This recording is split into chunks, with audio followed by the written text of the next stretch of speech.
fans, and welcome to the iFan Sports Network. Tonight, we have our football. Northwestern Tigers are going to take on the Bloomer Blackhawks in Heart of the North opening round action here at Tiger Stadium, Gordon L. Nelson Field. Tigers come into this game 1-1, and Bloomer Blackhawks also come in here tonight at 1-1. Northwestern, of course, started off with a come from behind 21-14 win in Ashland, and Bloomer started off with the defending state champions and pulled it out. Was it 12-8, and that was down in Somerset.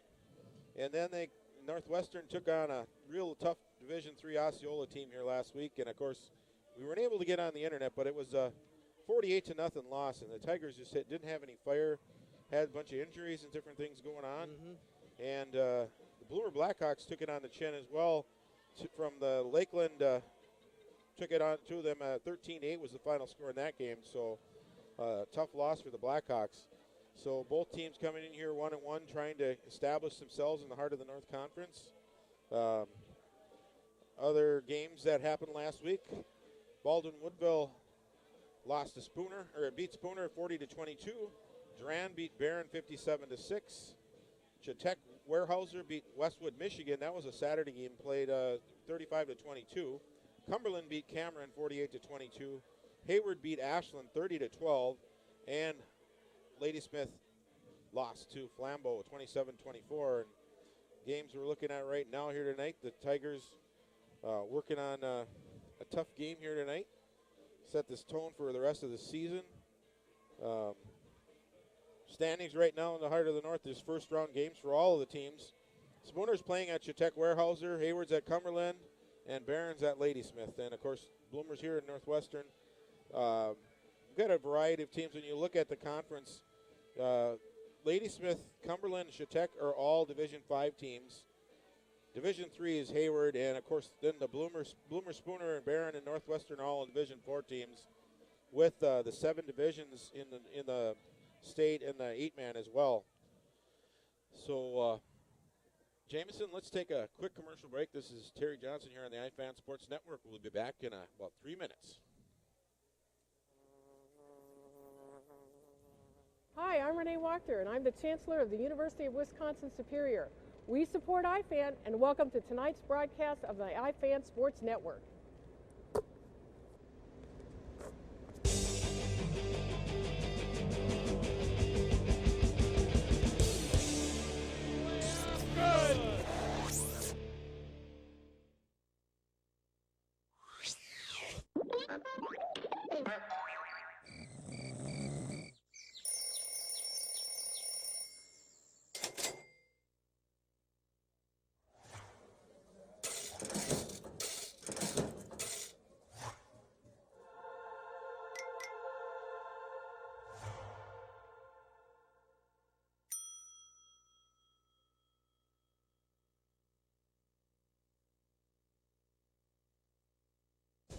Founded in 1916, Lakehead Constructors has continued to grow and earn a reputation of innovation, honesty, and integrity, continually investing in equipment, technology, and the people of our community, working with clients who appreciate the more traditional way of getting things done. Award-winning safety, quality, service, and innovation. Lakehead Constructors, serving the region for nearly a century. Anyone who's had our chicken knows it's plump and juicy. What they may not know is that it's also 100% natural. All our chickens are certified, humanely raised, no antibiotics, on a high-quality diet of soy and grain. Why are they called tenders? They're called tenders because they come from the tenderloin of the breast, hand-trimmed just for colors. It's not a strip or a finger, it is the true tenderloin. I'll put our chicken tenders up against anybody's. That's like my Granny Franklin used to make. That's outstanding, Craig. Welcome to Delicious.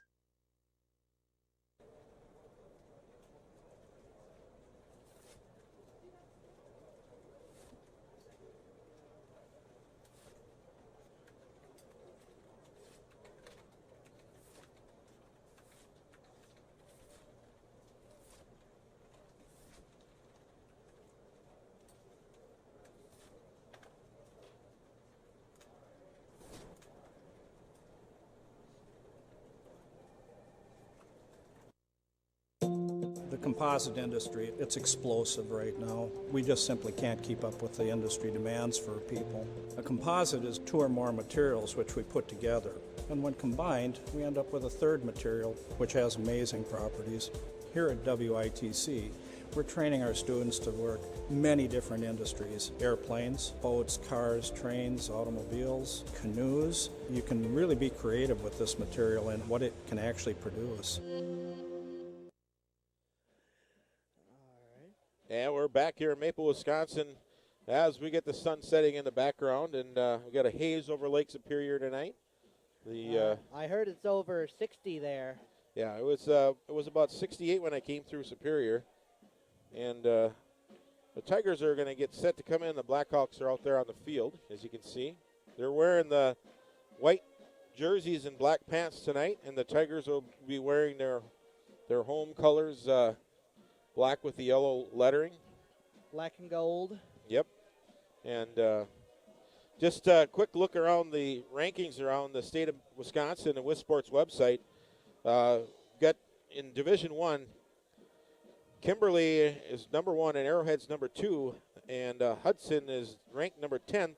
And last week, Hudson took on those Arrowhead, I believe it's Arrowhead Knights, and it was a close game. I was looking on the internet. It looked like it was 35-28 was the final, with Arrowhead pulling it out, which is why Hudson's ranked in Division I as number 10, even though they've got 1 loss. They're in that Middle Borders Conference with Superior Senior, who tonight is playing down in Hudson. So that's going to be a heck of a game on the iFan Sports Network on Channel 1. So, folks, check it out. And if nothing else, let me know what the score is if we can. Text me. In Division 2, Waukesha West is 2-0, and they're number 1. Menasha is number 2. And another Middle Borders Conference team, Menominee, is ranked 3. And Superior is ranked 9th in that Division 2. It's a tough conference at Middle Borders Conference this year. In Division 3, we've got Catholic Memorial's ranked number 1. Rice Lake's ranked number 2, and they're again out of that Middle Borders Conference. Monona Grove is number 3. Some other teams that people have heard about. We played against Wisconsin Lutheran, and they ranked 7th there in that. In Division 4, number 1 is Lodi, followed by Wrightstown. And Spencer Columbus Catholic. And the Bloomer Blackhawks right now are 7th in that Division 4 polls. And Somerset had been ranked earlier in the season. They've dropped out of those polls. So Division 5, Amherst is undefeated, and I believe they were the state champions last year. And they're followed by number 2, Arcadia. And the reason I bring up Arcadia is because Division 5 Arcadia took on Osceola, who we played last week, and they beat Arcadia. Arcadia beat Osceola, so they're a tough team there in Division 5. In Division 6, Edgar is ranked number 1, followed by St. Mary Springs. The only team up from north is Hurley, who's ranked 6th in Division 6. And in Division 7, we've got Pep and Alma is number 1, Catholic Central is number 2. So those are in Division 7 teams. There's nobody locally playing in Division 7. So right now, just taking a peek around. When you look at the Middle Borders Conference I mentioned about, Superior's ranked 9th in Division 2. They're taking on Division 1 ranked number 10, Hudson, tonight.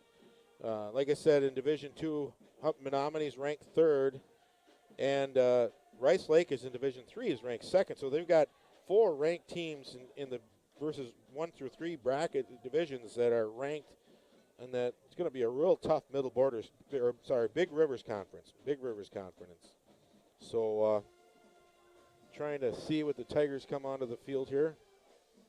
Just taking a quick peek at some of the stats from the Bloomer Lakeland game. It looks like Jacob Costner is going to be the big guy for the Bloomer Blackhawks here tonight. He had a pretty good game last week against Lakeland. He was 19 out of 31 in rushing for 31 yards of rushing attempts. He's going to carry the load because he's also their quarterback. And looks like the scoring was pretty even. Lakeland took an early 7-0 lead, and then it was late scoring for both teams for that 13-8 final. For the Tigers, well, we weren't able, like I said, get on the internet, but we'll be on here tonight. And next week we're going to travel down to Hayward and broadcast the Northwestern Tigers playing down in Hayward. So you're going to get the Tigers as they come onto the field. Well, we got the post in the way. If I can't get it. So that, You'll get it. there we go. They got a little. Man, look at it. They got like a little I can't get it. pack thing. Yep. So. Here we have Joel. And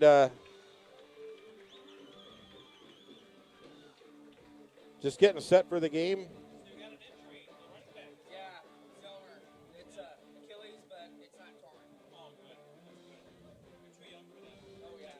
Let's run a couple of commercials and we'll come back here. Jameson on the iFan Sports Network.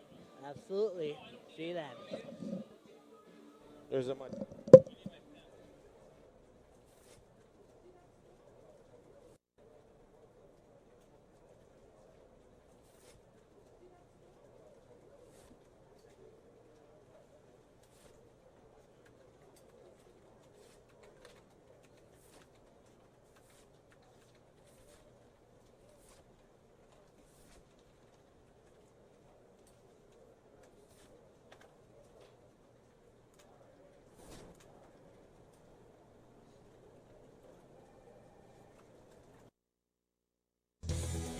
At Como Oil and Propane, our motto is delivering a lot more than fuel.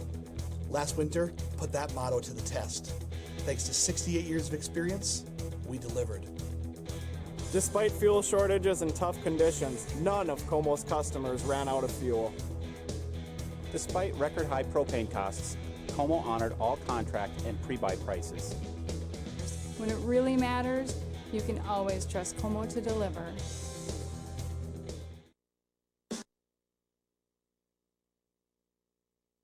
And we're back with the iFan Sports Network, and Terry will get to you in a moment. But the game is starting up here. We also got Joel to join the party. Have you been on it all, Terry? Thank you, Terry. You're the best. Well, folks, I made it. Drove like a homicidal maniac to get here, Terry. Why, Joel? Why? Why? That's what I got to say. I want to know. we're getting set for the national anthem. And we want to make sure, Joel, we're going to just run through our sponsors a little bit and mention all of them. In about 1 minute and a half. Yep. So we've got we want to thank all of our sponsors. In about a minute and a half. National Bank of Commerce, Holden Insurance, and we're going to do the pep band national anthem.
All right.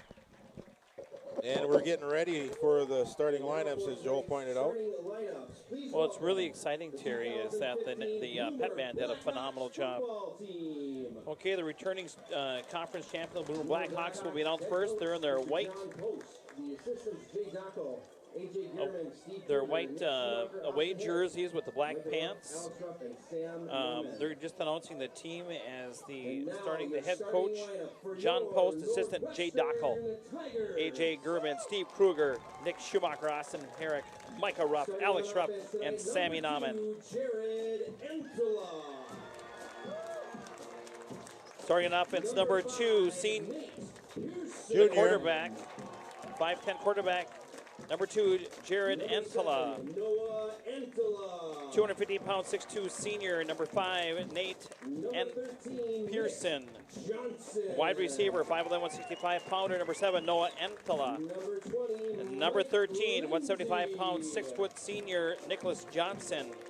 The other running back, a junior, 5'11", 155. Number 20, Michael Lindsay. At center, 5'10", 180-pounder. Number 53, Steve Marcon. On the line, the 6'2", 270-pounder, number 65, Tim Schultz. 6'3", 280-pound, number 170 is Luca Cockerham. And a 6'1", 280-pounder, number 72, Nate Kopp. Tight end is 6'5", 230-pound senior, number 75, Reilley Luoma. And the wideout, 6'4", 185-pound junior, number 81, Tyler Little. Now the offensive, Terry, in contrast, you're going to have the Tigers that have a new offense. They're going to try to spread things out on the Blackhawks. They're going to try to run a little bit, try to pass a little bit, try to mix it up. Yeah, and we're going to see what exactly the Blackhawks have done if they do their traditional offense with the power I. And sometimes they line up 3 running backs in the backfield as well. So yeah, they're going what they've done a great job of this year. Of course, they knocked out the returning state champion at Somerset the first week of football. Then they went in and played a larger school, Lakeland, and in a very close matchup, Terry, 7-0 loss. This is the team to be reckoned with. They're still in the top 10 in the state, as you mentioned in the pregame. Yep, and right now, I think I had them at, was it number 7? 7, okay. Yep. So, Tigers are going to receive here to start the game.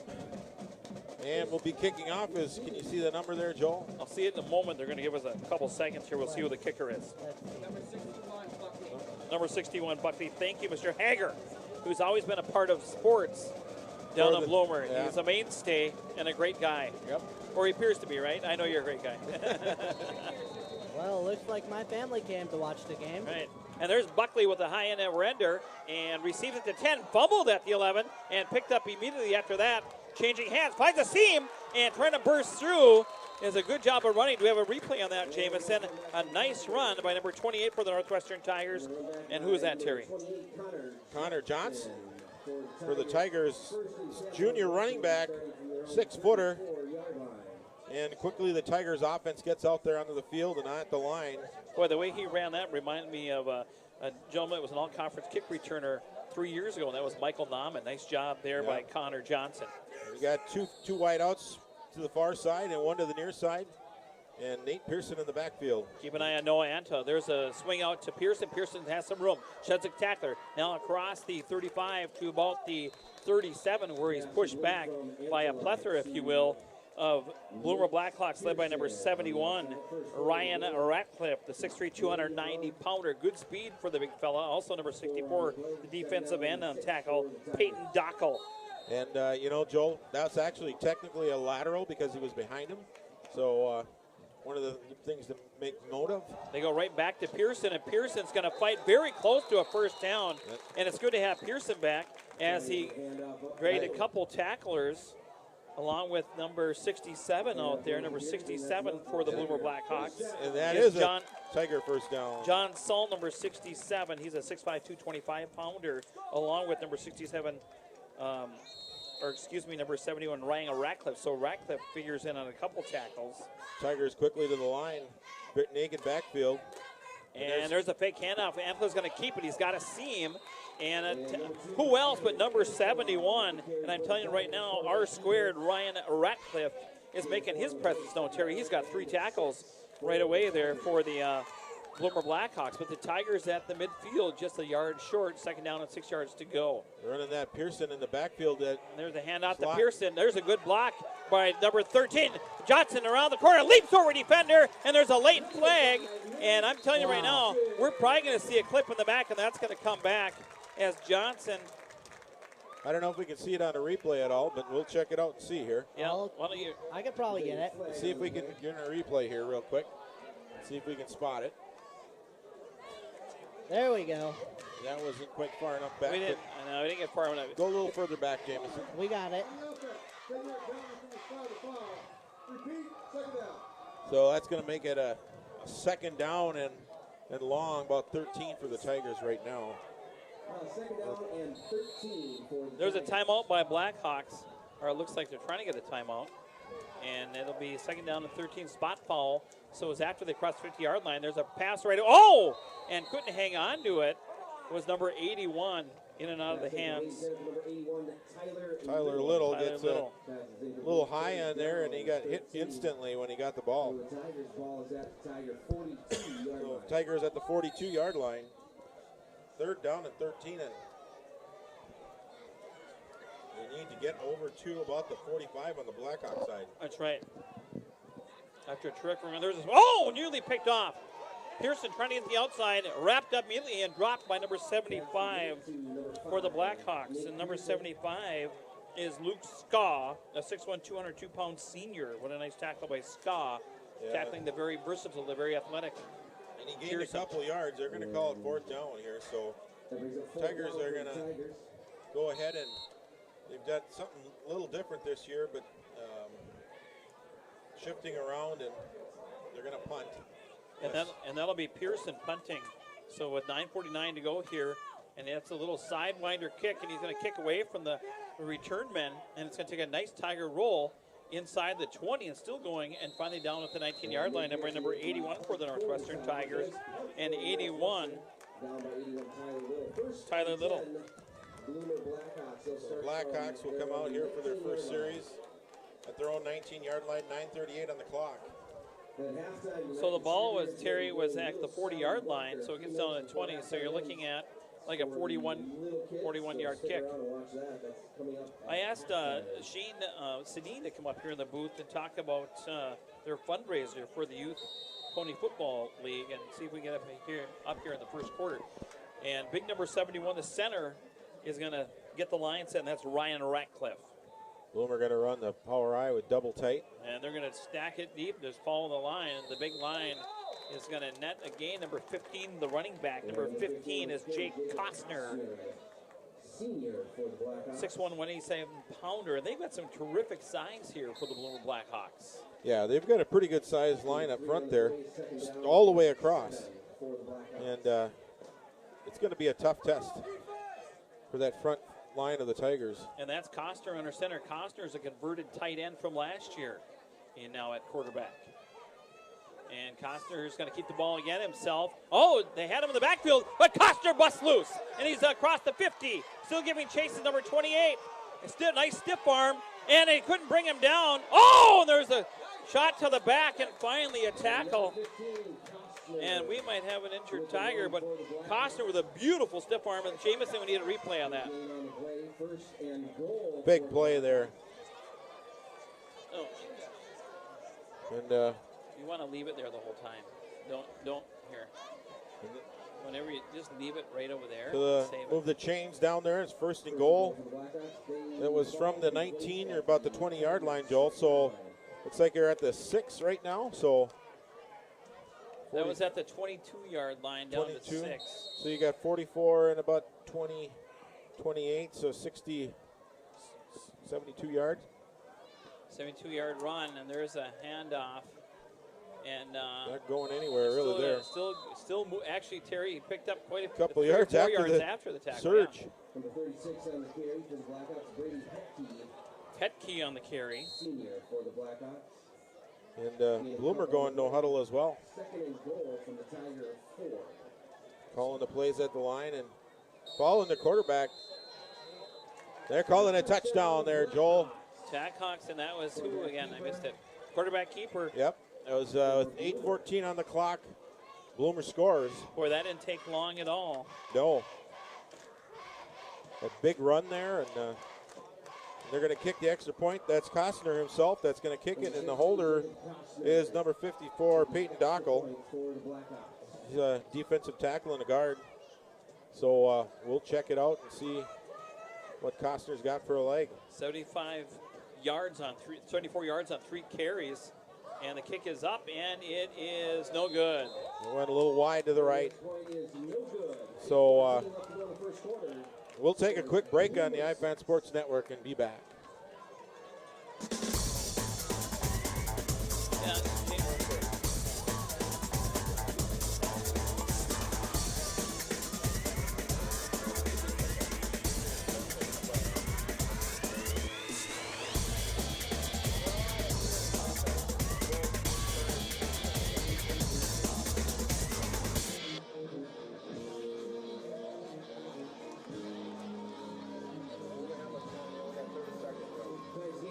Hi, I'm Reilley Luoma, and I'm the Chancellor of the University of Wisconsin-Superior.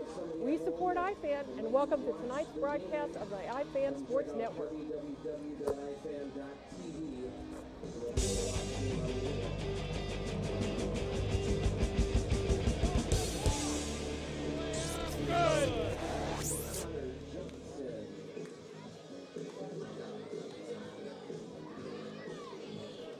And we're back here in Maple as the Tigers get set to receive the kickoff. Joel, that was a quick drive by the Blackhawks. It certainly was, and Terry didn't take him long at all. That whole scoring play was easily under 30 seconds, so quite a drive by the Blackhawks midway through the first quarter here. There's a nice end-to-end, and we see it at the 10-yard line once again. Connor Johnson putting a knife through the defense, and he falls forward as he's tackled hard by number 34. And 34 is Caleb Jorstad. So Tigers come up to the line, getting ready to call with 8:08 on the clock right now, and starting first and 10. It's like at the 28-yard line. Just want to let you guys know that there's a nice family watching. The Cohens watching in Superior right now. I want to say hi to Mark and Dana and the girls. Stopped by there on the way out here. Had some great ice cream. And the handoff is right away to Pearson, and Pearson is gang tackled as the surge is all on the defensive side of things. And so the ball from the 28-yard line looks like they're going to pick up one. And that'll be second and 9, Terry. Yeah, there was some stout defense up front there with John Salm and number 60 there on the line, Brandon Johnson. Number 70 is Aaron Prill. 64 is Peyton Dockel. And who else we got there on the other side of Peyton or John Solom? I can't see, but back middle linebackers, number 36, Brady Hetke. And then also Austin Summerfield out there on the other backer, number 12, is Preston Ballenkamp. I'm not sure what the delay was here, but they finally got her going here. Tigers are ready to go. Could have been a mouthpiece loose. Two wide to the far side and a wing back as well. And there's a pitch to Pearson. Pearson looking for some running. Boldly goes to across the 35 and finally near a first down. That'll be a 9-yard pickup and a Tiger first down. Second first down of the day for the Northwestern Tigers. Just short of the 40-yard line. Looks like they're going to place it right at the 39. And Tigers move the ball. Second first down of the game. And we got Noah Antela here to the near side. And we got one to the far side. I can't see the number. Terry, I want to mention that Taylor and Callie are two outstanding young ladies at Maranatha Academy. Oh, that pass is too high and nearly picked up. I don't think Noah Antela ever saw it. I mean, it was way over his head. Yeah. Put his hands up there to try to grab it. Nick Johnson comes in off the sideline. Number 13 there. So the Tigers' passing game is 0 for 2, 1 to Noah Antela on that crossing pattern. The first one, of course, was to Tyler Little. And Pearson trying to get the outside. And he's still running and finally tackled by number 12, the outside linebacker, who we just talked about a moment ago, Terry, Preston Ballenkamp. They got a hold. Fans up front were hollering horse collar, but they didn't really hold it, so that wasn't really a horse collar. That is not horse collar. You got to literally have to grab it. No, sometimes certain fans look at things through their own colors, glasses. And we can hear it on the Oh, my. Nice job by the defensive end, number 60, Brandon Johnson staying at home, 6'4", 183-pounder, and he seemed to just swallow up Jared Antle on that one. That's a 4th down and a long 10. So 6:40 in the counting. The Tigers are going to have to punt here again at their own 39-yard line. Nate Pearson back there again. So Antle with 2 yards on 2 carries, and Pearson 14 yards on 6 carries. The Sunday sided to show here, Joel. And there's a Received at the 25 and upended very quickly by number 2 for the Northwestern Tigers. And that is Antela, along with number 53 on defense. Jared Antela with a tackle. 53 is Stephen Marcon with a tackle. So nice job by Marcon. So, Tonight's game's also on the radio, WXR 107.3 FM. Yep. Absolutely. And we'll have the principal here, Mark Peterson, correct? No, Carlson. Sorry. Mark Carlson here at halftime. We'll get back to the play here. And there's a keeper again, and hanging on for dear life. No help. Boy, I tell you, I'm really surprised the safety just kind of watched and then finally came in. But, you know, that's an attack mode. Once one of your linebackers or defensive tackles has someone, you got to come up and help. I mean, Lindsey was hanging on for dear life, and the help just didn't get there. Yep, they got to be aggressive, Joel. Absolutely. No yep. Bloomer's coming out real aggressive, and they're running the ball.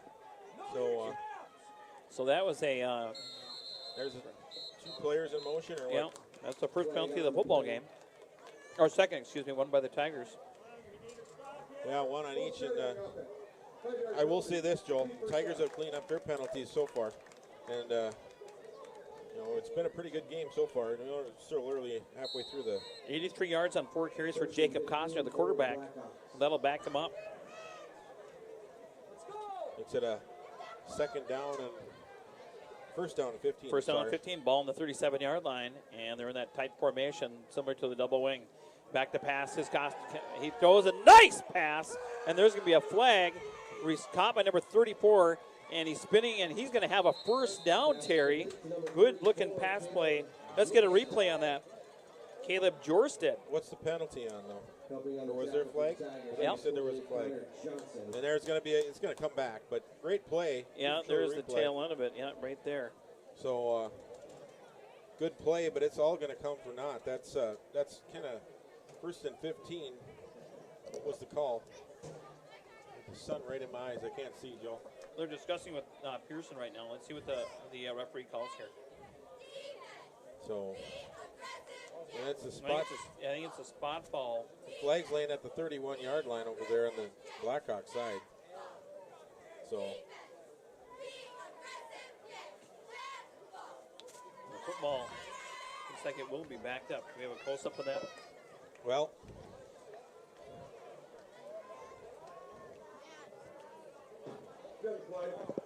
During the play, we had holding on the offense. That's a 10-yard penalty from the spot of the foul. We have a dead ball, late hit out of bounds on defense. Take that from the 10-yard spot, 15 forward. It'll remain 1st down. so the net effect is. Boy, the Tigers really got bailed out on that. Wow. They could have had Bloomer very deep because the penalty came A late hit. 10 yards back, and it still looks like the referees may have missed some yards. It was a 15 penalty on the Tigers from this. That was a spot foul, so it would have been. Yeah, now they're stopping it. Okay, the officials are again conferring. and I believe it's about the spot. I agree with Coach Post. If there's a they had the flag. They had the flag on the 31-yard line. So if they move that 5 yards forward, which is the net effect of that, they're at the right spot. I guess you're right, Terry. If it was thrown at the 31-yard line, you go back 10, then you bring it forward 15. Yep. Then again, I stand corrected.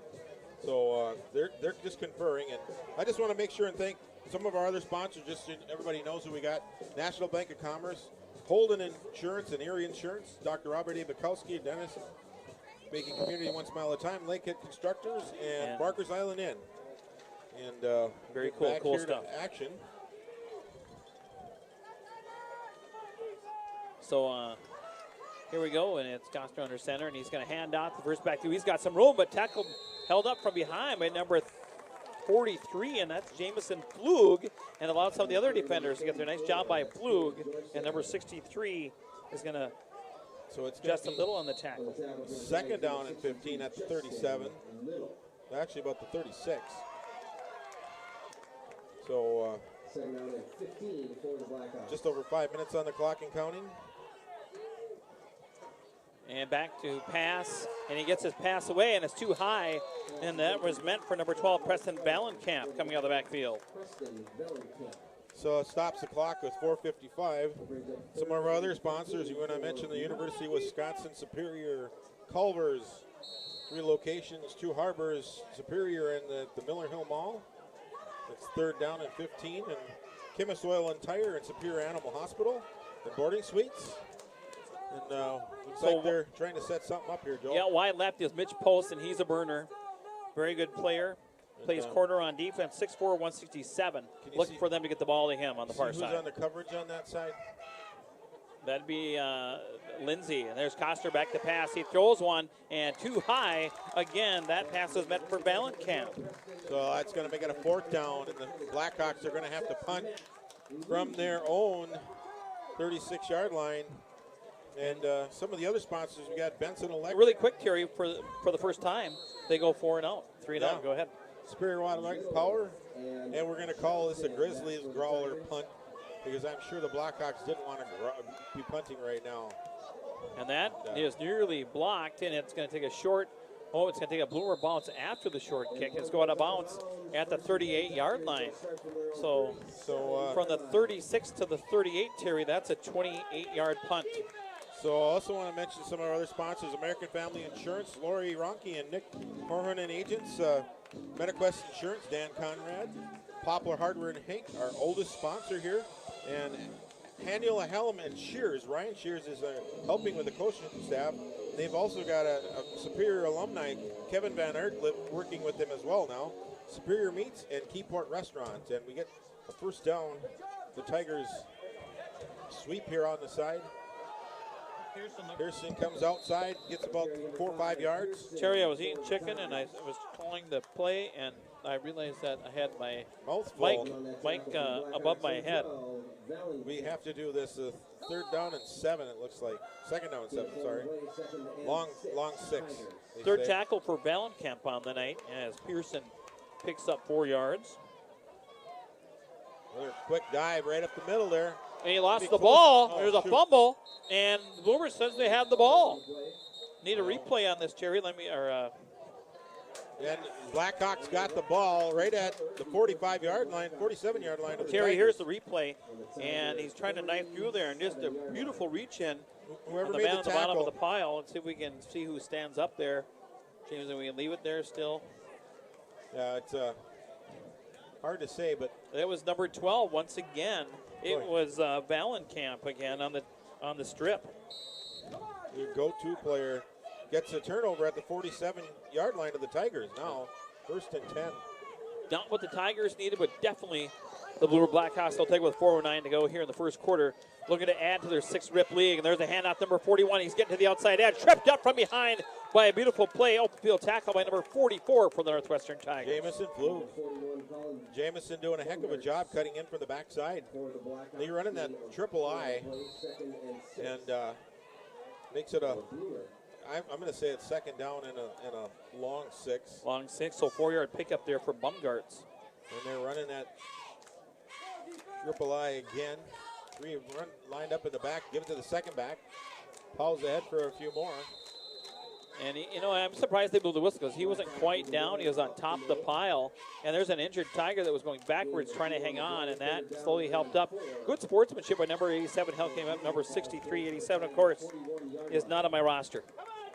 87 for the Bloomer Blackhawks. Oh. Well, we have a... So Justin Little got some help up. Hey, Mr. Ager, who's 87? I have no idea. Okay. We'll find out. And it could have been 67. It could have been John Saul. 3rd down and a long 3. There's a big surge, and it looks like it's going to be close to a 1st down. Hetke with a nice pickup there. It's going to be 5 yards and a 1st down. And they move the chains. 2:53 left in the first quarter. Tigers down 6-0. Bloomer is pounding it down at the 42-yard line, 41-yard line. Hetke now with 13 yards on 3 carries, Terry.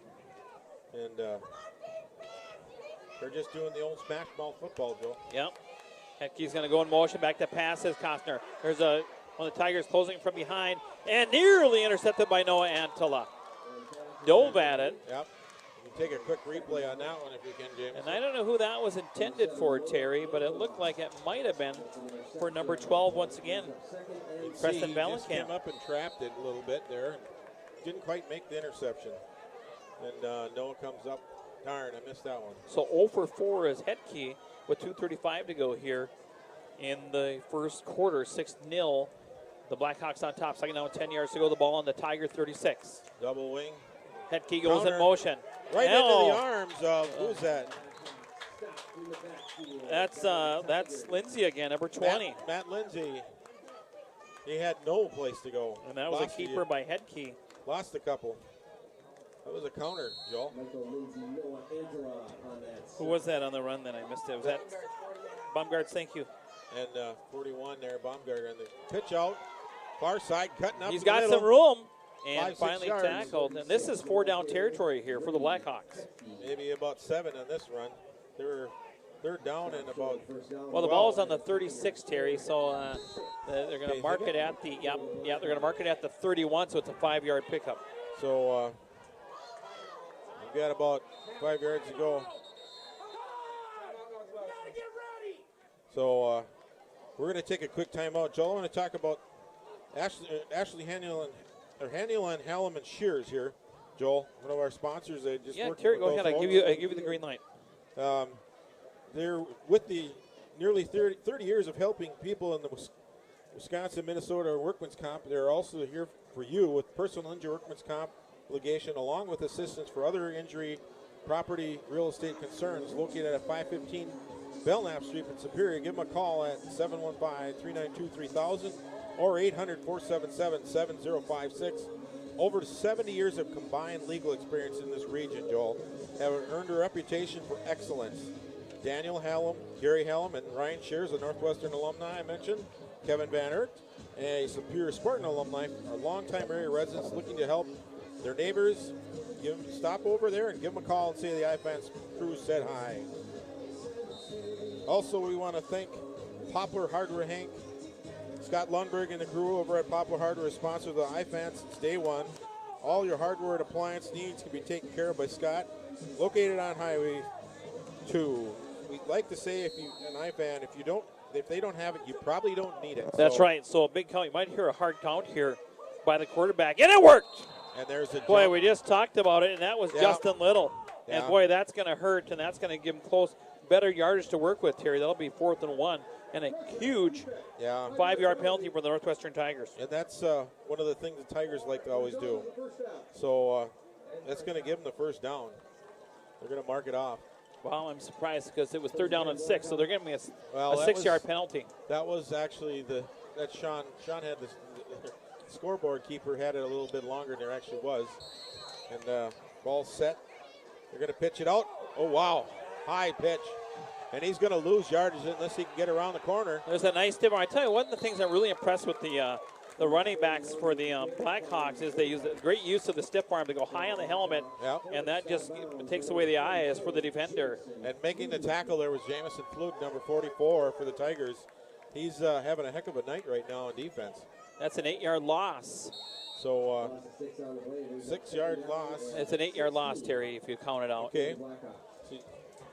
5, 6, 7. Okay, 7. 7-yard loss. So we'll split the difference. You can't listen to Sean. He's not always correct. No, that's right. And there's a keeper by the quarterback, and he's just going to slowly work his way through, and he's going to pick up a great chunk of that yardage loss. Get close to that original line of scrimmage and maybe back to it, gain a yard or two. So they're going quick no huddle as well. Make it a 3rd down at about 7.5 or along 8, short 8. So from the 32 down to the 28, that's a 6-yard pickup, minute 13 or 4-yard clock pickup. running. And there's a gang tackle by the Tigers. And the Tigers' defense coming up pretty big as Larry Lind does a nice job of changing the down marker there. Coming out for of the the bottom chain of gang. that pile was number 20, Matt Lindsay. 28, Connor Johnson, and I saw Flug as well coming out of that pile. So 53 seconds on the clock. Big play right here, Joel. 4th down. Absolutely, Terry. And, you know, we got to tell you, Costner has been 0 for passing, but he's ready to bust one out here. Yeah, you got to nice long count, back to pass. There he goes. He's got a man. He throws it up, and it is caught. And first down. Boy, that's the trouble. You go for the interception, and it Who was ends that up. defending? Yeah, we got a replay on that, don't we, Jameson? 24. Sean Hurt. Jr. for the Blackhawks. Yeah, and he went for the interception. I think it might have been Nick Johnson. That was Nick Johnson. Boy, that's. Yeah, he tried to knock it away at least, and 29 seconds on the clock. So Sean Hurt from the, let's see, that was on the 25 down to the 9. That's a 16-yard pass. So just inside the 10, first and goal. 29 ticks on the clock, and it's running right. No, it's 28.5. I'm sorry, 28.5. 28.5, so it's first and goal. And there's a counter pitch that does. Ball's on the ground. Still on the ground. The Tigers pick it up. That's a big play. Let's get a replay on that, Jameson. He got a high pitch. Coming out of the bottom of that pile was number 43, Andrew Hansen. Hansen came up with the fumble, I believe. And he's elated. And Terry, that the folks that are watching at home, there was just some miscommunication there because there was no one for Costner to pitch it to, and it's almost like he tried to pull it back in. All-conference fullback is just now coming in, and that is Micah Getch, and there's a shot of Micah Getch right there from the Northwestern We got Tigers. 25 seconds on the clock. We got to go with the play, Joe. Yeah, we will, but you gotta be aware of these little things. First down for the Tigers with 20 seconds to go, and that's going to stop the clock to move the chains. Tigers with 2 timeouts, but they have another quarter here, Terry. Yep, and it's going to be the quarter break, so that's a big play. First down gets them out of a hole. Yeah, that was a 16-yard pickup, Terry, 16 yards. They're actually at the 11, so... and there's a handout to Pearson once again. He's knifing through the defense, still on his feet. He's going to pick up another big chunk, close to a first down. Let's give him 9 on that, Terry, with 6.6 to go. And just like that, Pearson has 50 yards on 11 carries. And I think we're going to take the quarter break here, so we'll be back on the iFan Sports Network after a couple minute and a half commercial break. 80 years ago, we made a promise to the people of this region. A promise to be there, to be a catalyst for growth.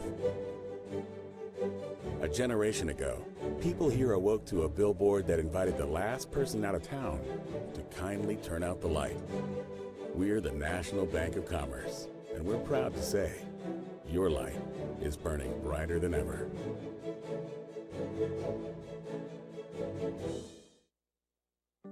It was so nice to see you guys last night. We should definitely do it again soon. Well, I better go. I've got to put some checks in the bank before I get to work, but... With mobile deposit capture from National Bank of Commerce, you really can bank from anywhere. Deposit checks quickly and securely using the camera on your phone. Find the app and many other services at nbcbanking.com. Some restrictions apply. See website for terms and conditions. Hey, how's it going? I've got National Bank of Commerce. We make more possible. Member FDIC.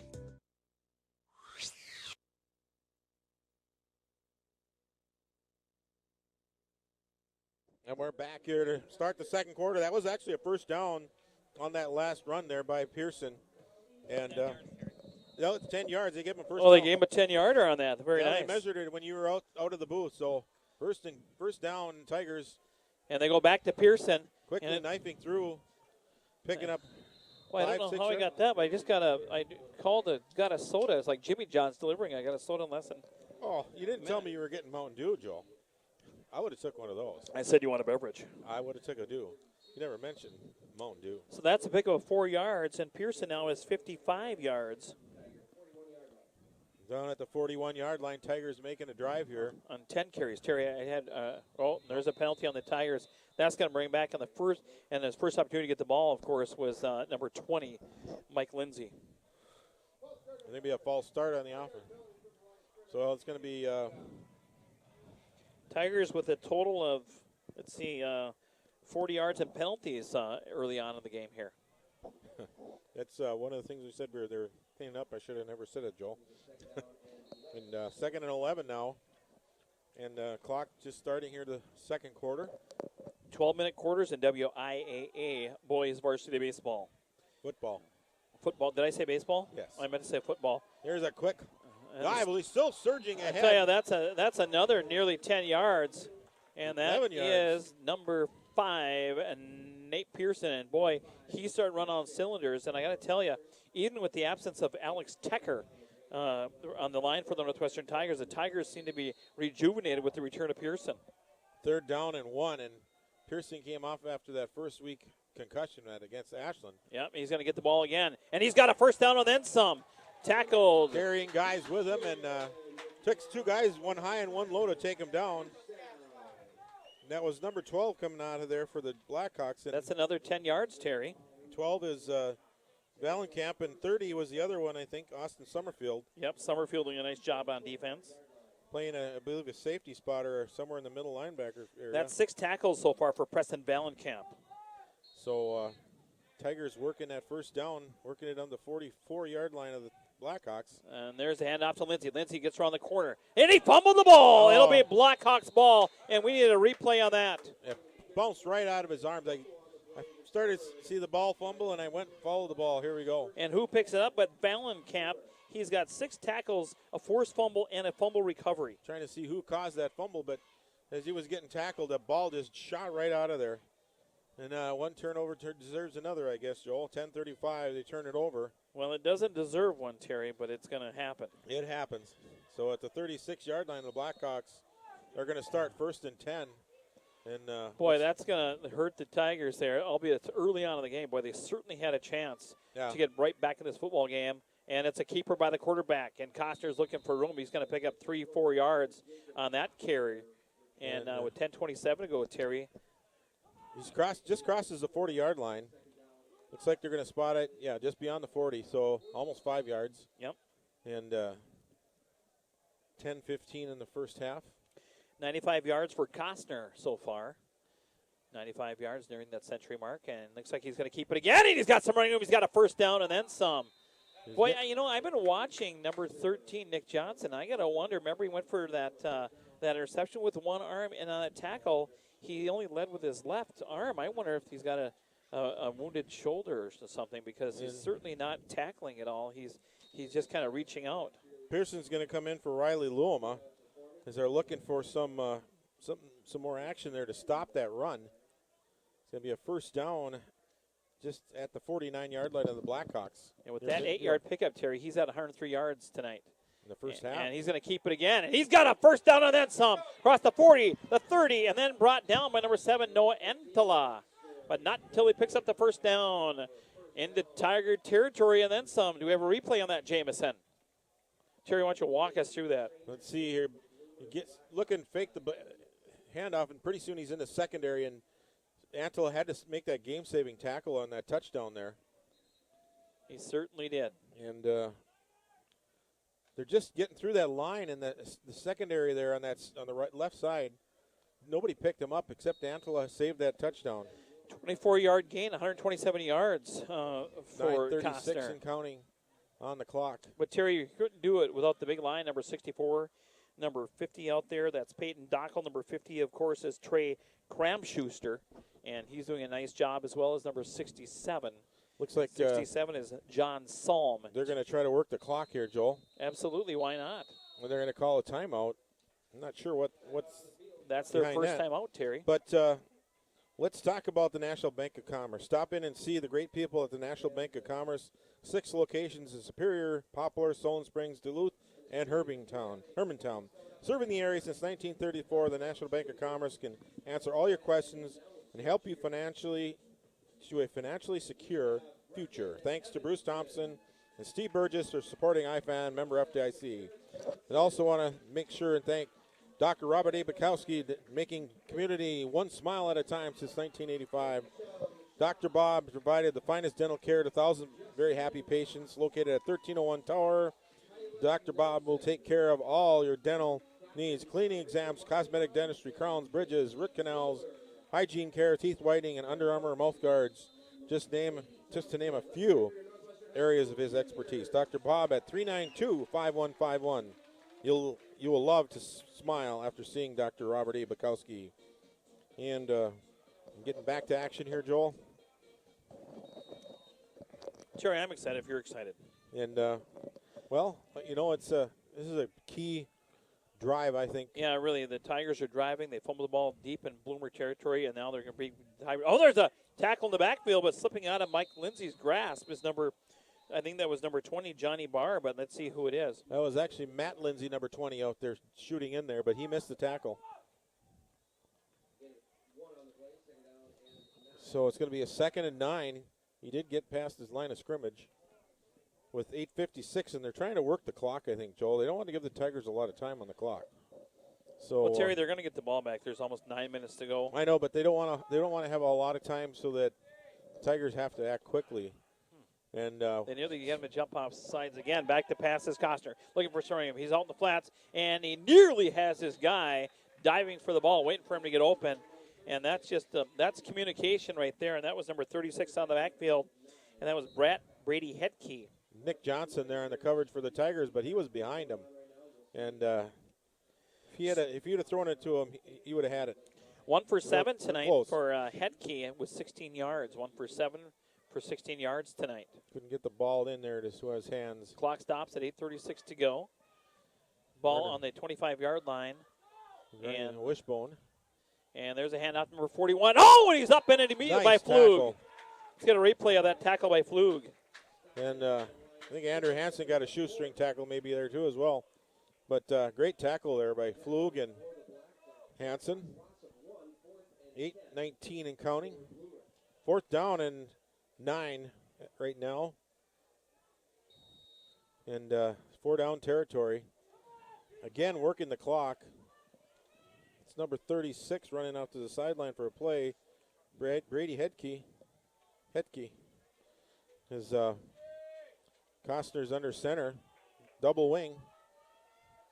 And I'm seeing it's coming outside. Going in motion. Back to pass is Costner. He throws it back against the green, and he's got some blockers out there. He's going to have a first down. There's a penalty, and that's probably going to come back as it was a block. There's going to be another flag just thrown there late in the play. Boy, that might offset, but they're going to replay it anyway. Yeah. Boy, the Tigers had. Let's have a replay of that, Jamison. Yep. I only caught the tail end of it. But there was flags flying on both sides there. Actually, that might be, both of them might be against the Blackhawks. I thought it was a Tiger flying out of control, but it looks like it's pushed from behind. Let's find out what they have to say. So we got this is a flag late on the play and one earlier, Joel. Is that correct? I smell you're stepping in, Terry, absolutely. So they're going to march it back. There's a spot foul from like the legal block in the back of the 21-yard line. So that's going to move it back to the 31-yard line. Terry. Okay, so there was 2 illegal blocks to the back, but they took it from the first one to back them up from there. That's what the flags were there. All right, so makes it a 4th down at about 14. Yeah, instead of 1st and goal, Terry, it's going to be 4th down and 15 yards to go. With 7:42 to go, the ball's back on the 30-yard line. Back to pass to Costner. He's got some running room. He's going to look to pass. Now he throws into the end zone, and it is nearly caught as he had 3 feet on the defender for the Northwestern Tigers. So that'll turn it over on downs. And, boy, the Tigers' defense, they stuck to it there. Did you catch who was back there on coverage at all, Joel? That was number 20 for the Northwestern Tigers. Matt Lindsay then. That Northwestern takes it over at the 31-yard line. 7:33 on the clock. And they've got Tyler Little out here to the wide and Matt Lindsay in the slot. Noah Antela on the far side. Nate Pearson in the backfield. And that's Matt Lindsay in the slot there. Yeah, that's what I said. You did? Oh, okay, yep. I'm sorry. Pearson dancing around the defense, and he finds a way into the seam, and he's across the 35 to about the 39-yard line. Terry, that's an 8-yard gainer. It'll bring up 2nd down and 2 yards to go for the Northwestern Tigers. Yeah, he's not going to go down easy, that's for sure. Tigers back to the line with 7:15 and counting. At the 38-yard line. And a long 3. Jared Antela holds onto it. And he's trying to get to the edge, and he's fast enough, Terry. He's going to run out of bounds. It's going to be close to the 40, but not short of a first down. Let's see where they mark it. They're going to mark it right at the 40, so that'll be a gain of 1 yard, Terry. Yep. And, He's going to be still short of the first down by a couple. Yep. So that's 4 carries for 3 yards for Antela. And he could have been sacked there in the I backfield. tell you, he's a very fast runner. In fact, that is his gift to this team. He's has excellent speed, much like his dad did when he was younger. And Pearson's going to be short of the first down. We're bringing a 4th down and 1. What do the Tigers do here, Terry?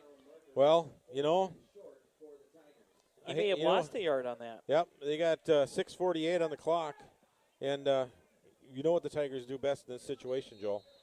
That's right. We'll see if they can get him to jump, or they may run a play. If I was them, I'd run a play. And oh my. Yep, they're looking at the coach. They should. I don't think that's going to fool anyone. Yep, that's not going to fool anybody. They're going to call a timeout. Let's take a quick commercial break, Terry. And listen to one of our sponsors on the iFan Sports Network.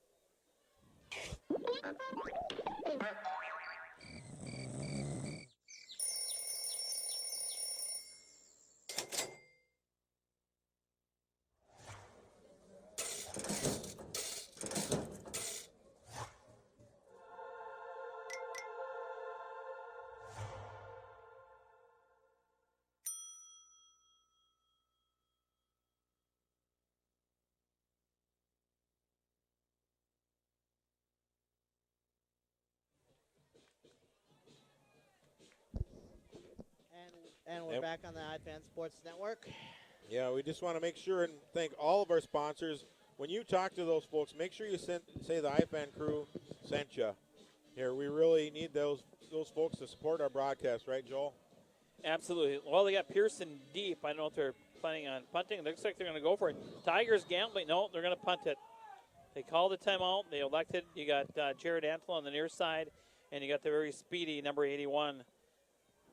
Oh, he faked it, and he's going for it. Trying to get and he's going to have a first down. And he leaps over the defender across the 50, and what a play by Pearson. Let's have a replay of that, Mr. Jamison Armstrong. Absolutely. Nice job by Pearson. He looked like he was going to do that punter or rugby-style kick and then sprinted around the end and gained actually about 12 yards. 12 yards. Well, you know, he's got that running side kick, and so it always looks like he's going to be kicking it, but that was a very good call by the Northwestern coaching staff. Yep, that was a great call, or I got to tell him, gutsy call, too. Believe it in their kids, giving the kids an opportunity, and that's what we're seeing this year from the coaching staff. Another big hole for Pearson. He's still on his feet, and across the 30, inside the 20, down to inside the 30, rather, and then we get a replay on that, Jamison. And helping him up there was Costner. As you see him, he kind of hesitates, cuts back a little bit, busts through that secondary into Costner, and ends up on top of him and helps him up. 6 yards, right? No, that's a lot more yards, Terry. That's a lot more. That's a 21-yard gainer. Oh. Jameson. Well, maybe I don't measure yards right. That was the field. Quick handoff there over to the far side. Was that Matt Lindsay, number 20 with a carry. Nice tackle by number 61, and that's Chris Buckley. Picks up about 3 yards. Buckley. You can see Buckley. So Buckley with his second tackle. 5:38, 7 and counting on the clock. Tigers at the line. Lindsay in the slot over on the near side. Oh, there's a fumble by Ansel, and I think Pearson might be on it. It's hard to say right now. Yeah, he did come up with it. Boy, let's have a replay on that, Jamison. And he didn't get the. He's in the shotgun, Terry, and he gets the snap, and he wasn't ready for it. He was looking away, hit him right in the chest, nearly in the chin, and luckily the Tigers were able to retrieve that. We have former state champion in football, this heat-seeking missile, Dave Paulus here, and there's a pass interception by number 81, and let's get a replay on that. Good read, and that's a slant pattern. First down for the Tigers at 4:50. You can see that Little set up on the near side, and Antela with just a quick drop and then a quick pass to the cutting Tyler Little, and he's got good size, 6'4". Terry, and how much is that? What was that a gainer of? 9 yards? I got too many things to do here, Joel. Quick pitch to Pearson. Gets down there close to about 6-7 yards, looks like. 6-7 yards with 4:44 to go. The Tigers driving. And 4:40 on the clock. Well, Terry, if we look at the first 2 games for the Blackhawks haven't scored a lot of points. No, they haven't. I think it was 14-13 win over, or 13-10 win over the Somerset team. Then they lost last week, scoring no points. And I've looked at the stats. Jared Antela kicks it outside. And he keeps it, and he gets down near a first down, but it looks like he's going to be a little bit short. Tigers and actually, Dave Paulus, the heat-seeking missile, played alongside of Jared Antela's dad, Jeff. Yeah, he did, and makes it a 3rd and 2. Was started at the 16, I believe, on this drive for this first down. And there's a quick timeout by the Blackhawks. And well, that's a second timeout for the Blackhawks, Terry. So talk about American Family Insurance. Lori Ronke and Nick Corhorn and agents. Give Lori and Nick a call for if you need answers to the most difficult questions. American Family Insurance specializes in auto, home, life, and business insurance. Give Lori a call at 395-1777 or Nick a call at 394-2882 because they are your insurance advisors. Dream fearlessly, insure carefully. And also want to make sure we mention Shirts Unlimited. Check them out at www.shirtsunlimitedonline.com. Give them a call at 398-626-76. And also Dan Conrad. If you're a senior citizen, have questions about health insurance or Medicare, and who doesn't, call Dan at MediQuest Insurance Services for all That's your right. answers. See the commander. Peace of mind is what Dan offers. Located in the old post office building on Tower Avenue, 1401 Tower Avenue, 392-3211. Dan and MediQuest can help you out. So back to the action, Joel. 3:54 on the clock. Yeah, the Tigers with an opportunity to get first and goal here, Terry. Let's see what they come up with. Antler in the shotgun, pitches to Pearson. Pearson trying to get to the outside. He does. He's got a first down inside the 5. It'll be first and goal Tigers, Terry, at about the 3-yard line. So that's a 6-yard pickup for the Northwestern Tigers. And after the first quarter, Terry, Pearson in the first quarter had at 50 yards, 5 yards, if I remember right. Let's see, roughly. He had 13 yards, and now he's got 126 yards, Terry. So over 113 yards here in the second quarter. Wow, he's doing a heck of a job. 3:36 and counting on the clock. 2 to the near side. And there's a hand out to Pearson again. He's got and he's in the end zone. A 3-yard touchdown with 3:30 to go in the football game. Do you want a replay on that? Yeah, let's run our replay real quick. And I see going in there, he's going to try to kick it here. It looks like Pearson's a kicker for the Tigers. Right, you are. And getting a shoe on. And Tigers apparently have been working on the kicking. And Jared Antela is the holder, number 2. So did you get the replay in there, Jameson? Huh? Did you get the replay in there? I did. Okay. Sorry about that. I wanted to check and see what was going on here. And he's going to throw the shoe off to the side. And Pearson's going to have to kick it with the square-toed. Just take a couple step drop back. Oh, and it's a fake. Antela trying to get out of the – throws it up high, and it is batted down. Batted down. Good defense there by the Blackhawks. So it's going to be tied up at 6-6. I guess you got to like the ingenuity of the coaching staff for the Northwestern Tigers. Well, they've been trying to keep them off balance all night long, and it's tied up, so give it a shot. It certainly seemed to be effective. We're going to take a quick commercial break. This is the iFan Sports Network. Founded in 1916, Lakehead Constructors has continued to grow and earn a reputation of innovation, honesty, and integrity. Continually investing in equipment, technology, and the people of our community. Working with clients who appreciate the more traditional way of getting things done. Award-winning safety, quality, service, and innovation. Lakehead Constructors, serving the region for nearly a century.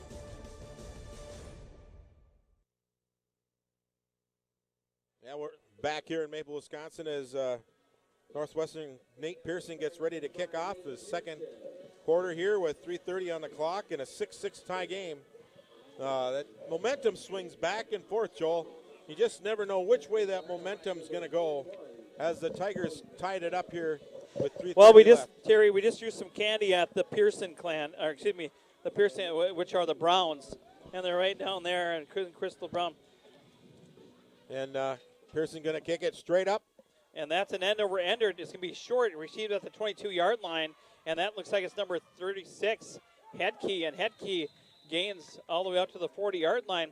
That was a short return, Terry, but a very effective return because he did get to near the 50-yard line, the 40-yard line. And with 3:25 to go, they have the very dangerous quarterback in number 15, Costner, and he's been playing excellent again. Last year he was a tight end for these Bloomer Blackhawks. He's doing a phenomenal job.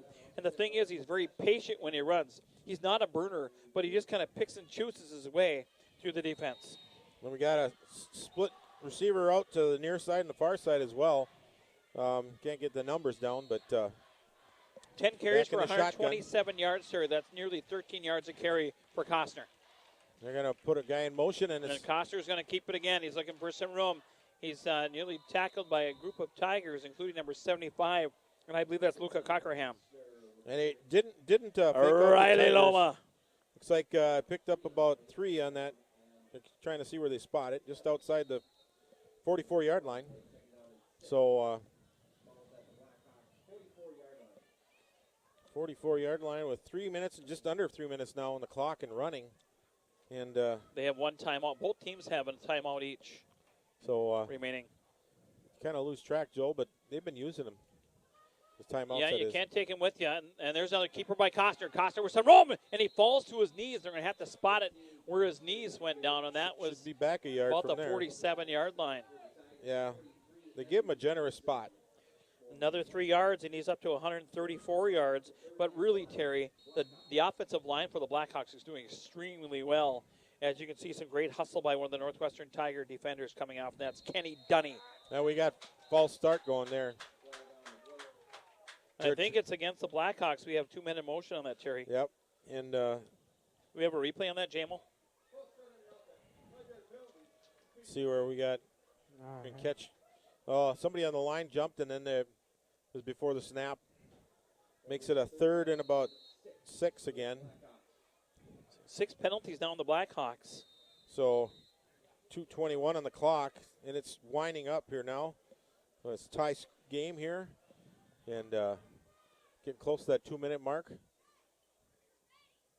Tigers, there's a quick hand dive up the middle, and then move to the pile, Terry. Yep, absolutely. It'll bring up 4th and short at about the, looks like they're going to mark it at the 47. See the down markers in the background, so it's going to be a long 2, I'd say almost 3 yards by the looks of it.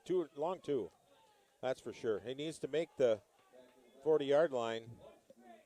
It was at the midfield, I'm sorry. Racing 50. back is Nick Johnson, number 13, and number 81, Tyler Little. There's a high snap, but retrieved, and that's a high in a render, and they're going to let it fall.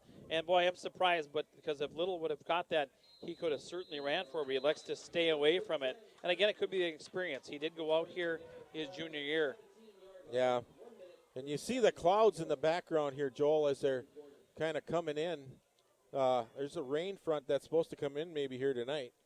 So by the forecast, this weekend's supposed to be pretty clear. I'm talking about tonight, Jamison. Oh, yeah. They're talking about some rain possibilities here tonight.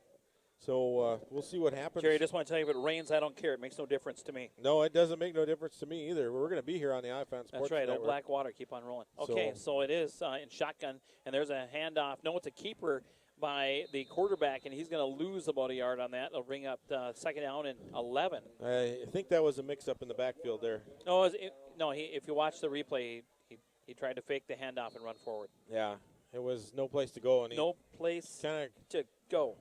Scrambling around, but Antila's clock is running at 106. 6 yards on 6 carries for 4 yards for Antela. Under center, and there are 2 guys moving. That'll back up the Tigers there. Oh, boy. They're going back to those old habits that we had earlier in the first game. And stops the clock with a minute, right exactly. 45 yards and penalties for the Tigers. 55 yards and penalties for the Blackhawks. You can see that bank of clouds there in the background as pan back. It's going to be 2nd down at about 16. Clock's running right now. And they're going to try to just wind down the clock here. Antela back in the shotgun. Pearson gets the handoff, looking for room. Yeah, boy, I tell you, Pearson, his hole is all closed off, and he just picked and chose his way to the right side. and found an opening, and he's going to pick up a good chunk of that yard back, Terry. The ball was, let's see where they're going to mark it here. At this point, you know what, Joel? I don't think they need to run a play because I saw 30 seconds and they just said it's set the ball again. So we'll see if they run a play here.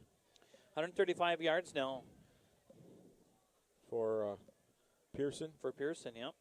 And over 120 of those in the second half. And it looks like that's going to be the last play of the half, Terry. And what a job by the Tigers. They've held the very strong, one of the top teams in the state of Wisconsin to a 6-6 tie going into halftime. So let's take a quick break. This is the iFan Sports Network. Anyone who's had our chicken knows it's plump and juicy. What they may not know is that it's also 100% natural. All our chickens are certified, humanely raised, no antibiotics, on a high-quality diet of soy and grain. Why are they called tenders? They're called tenders because they come from the tenderloin of the breast, hand-trimmed just for colors. It's not a strip or a finger, it is the true tenderloin. I'll put our chicken tenders up against anybody's. That's like my Granny Franklin used to make. That's outstanding, Craig. Welcome to Delicious.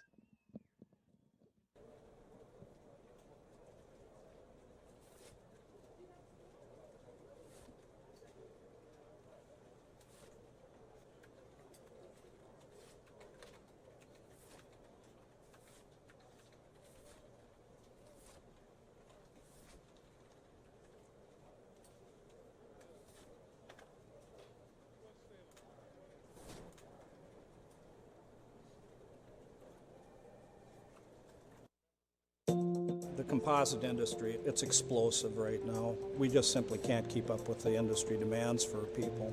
A composite is two or more materials which we put together, and when combined, we end up with a third material which has amazing properties.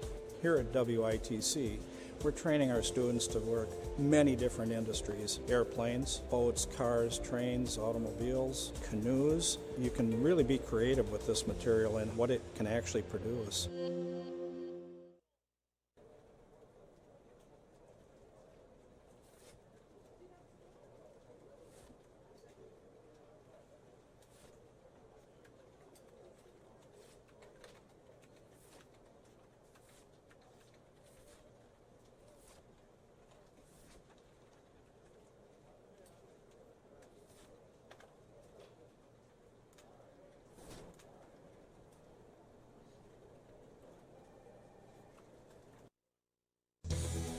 At Como Oil and Propane, our motto is delivering a lot more than fuel. Last winter, put that motto to the test. Thanks to 68 years of experience, we delivered. Despite fuel shortages and tough conditions, none of Como's customers ran out of fuel. Despite record high propane costs, Como honored all contract and pre-buy prices. When it really matters, you can always trust Como to deliver.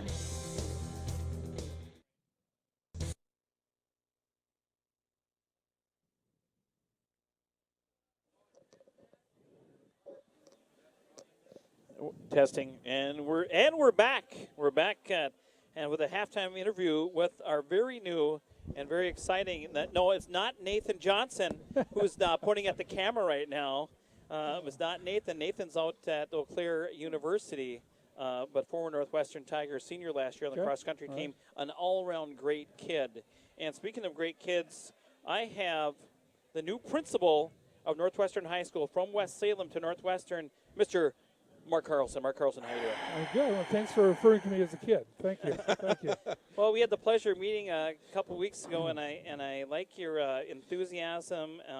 One of the things I really like, what I read when you're at West Salem, you started a Twitter page for the kids, and you're very involved in the community, and this community has been hungry for that for a long time, and we're really excited to have you here. Well, I'm excited to be here myself. The kids have been great. We had the first week of school this week, and the kids have been fantastic. They've responded well. There have been a few changes in how we do things, but nothing major. But they've followed in, and they've just responded great. Now, you've only been here about a month and a half. What are the differences you've seen between the West Salem student body and maybe the Northwestern student body? I was just talking to a couple staff today at lunch, and And I made the comment. I said, I always praise the kids at West Salem for how great they were, and always brag them up. But I got to say the same thing for the kids here at Northwestern. You can tell a lot by the lunch period and how kids are behaving and what they're doing.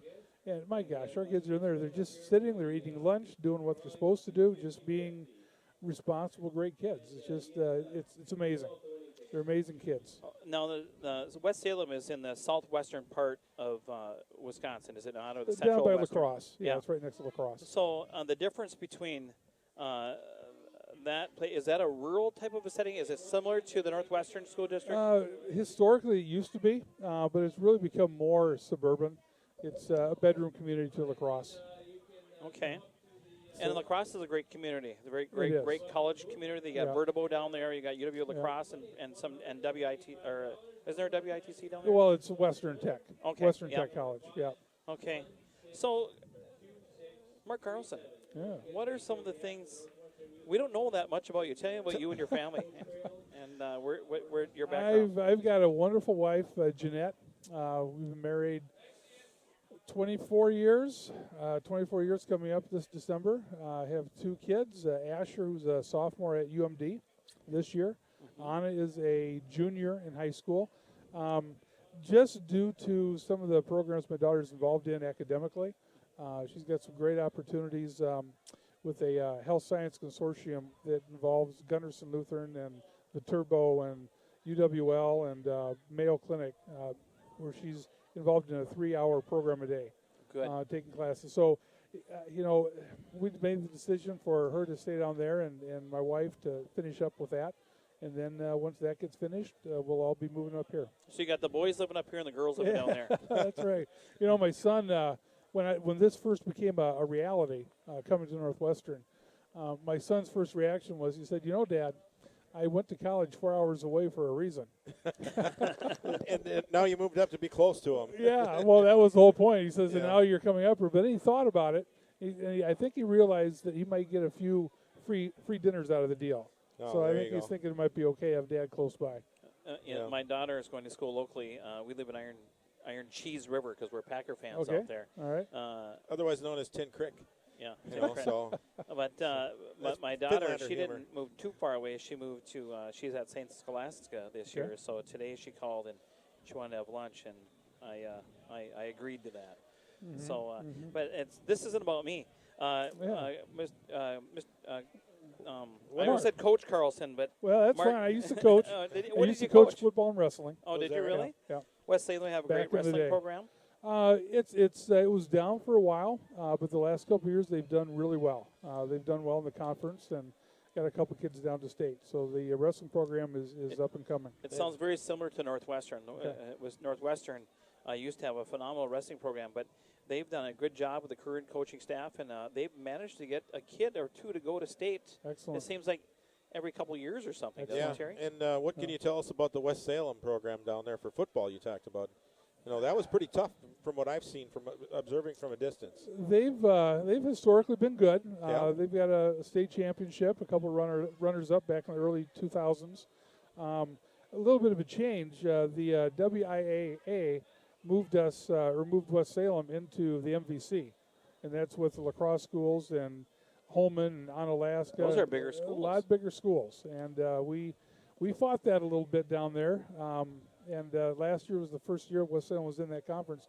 Did well, made the playoffs, went relatively deep into the playoffs, and so they've been good. Is that a Division 4 or Division 5?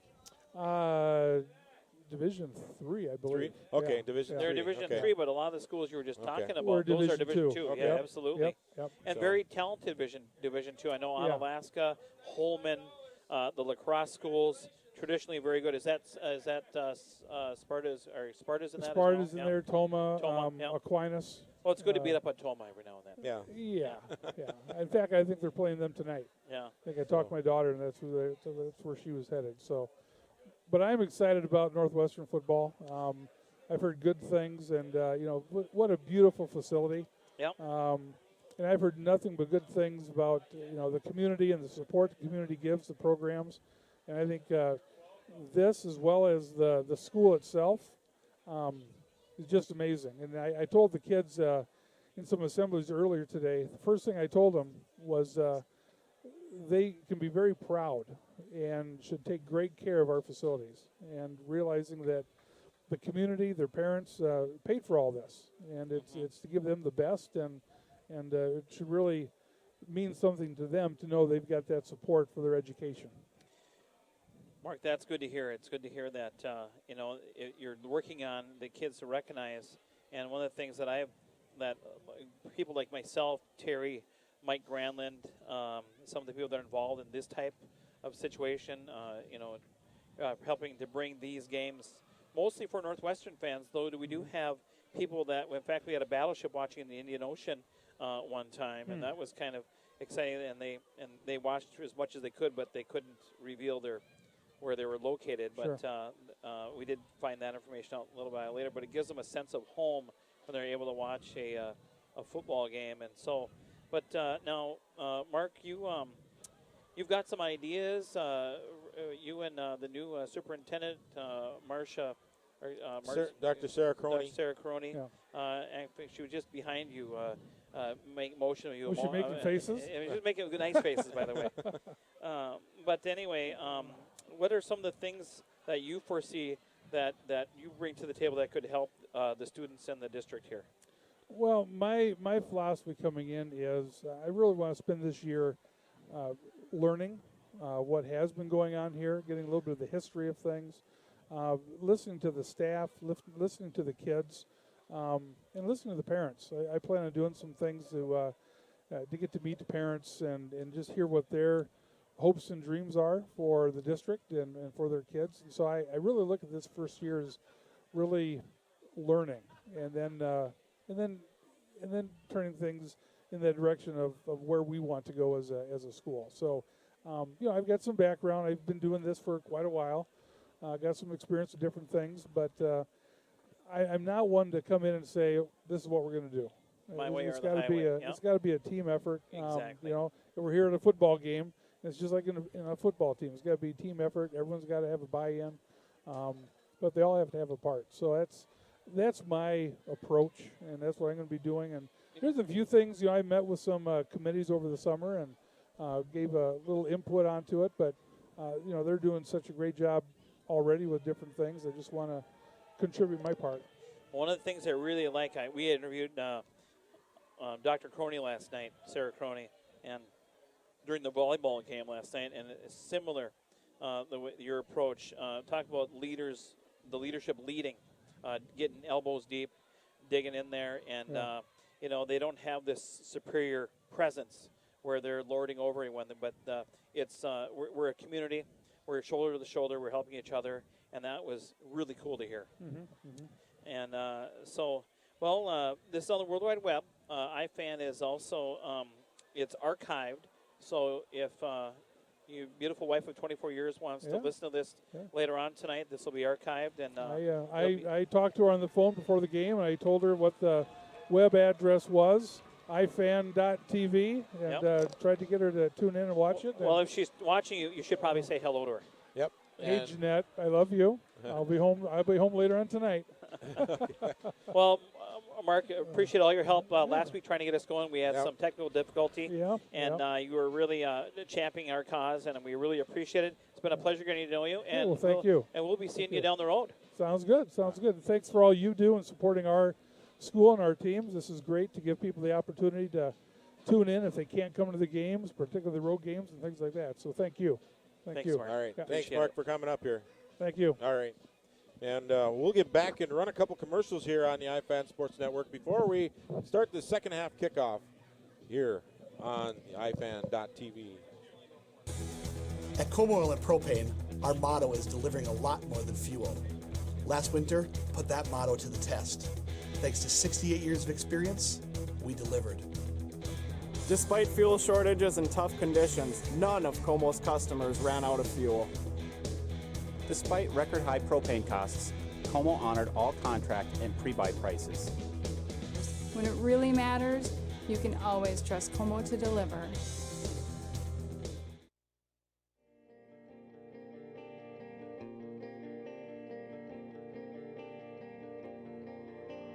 typically people will say, no, it can't be done. And those aren't the kind of people that I enjoy being around, and so we find the can-do people. Anything is possible if you've got possible thinkers surrounding you.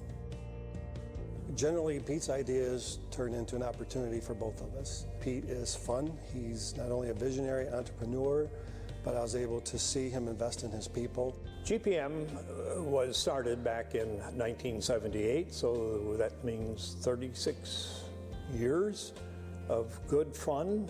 We have been growing nicely with the addition of 4 employees within the last 6 months. We're over the 70 mark. We have experience with big banks and little banks over the 50-some years that I've been in the marketplace. And I have found that my banker is best available with local authority. In a community bank, I believe you can truly have more of an impact for your clients. You can make a difference. You can create an idea today and it could be implemented very soon. The banking relationship is certainly a partnership. Without the bankers and without the help that I got from them, we can't live without a banker, we can't live without our employees. And we intend to do more manufacturing and do it right here. Very happy with what we've got for a quality of life, and the workforce is absolutely excellent. Watching GPM and NBC over the past 3.5 years that I've been in the community, they're very similar. In order to achieve growth, we both have been working on our infrastructure, making sure that structure's in place so when the growth comes, it can support it. And to be able to be a part of that success and to be able to be his advocate, to grow his business that will benefit the community that you live and work in. It's very rewarding as a banker.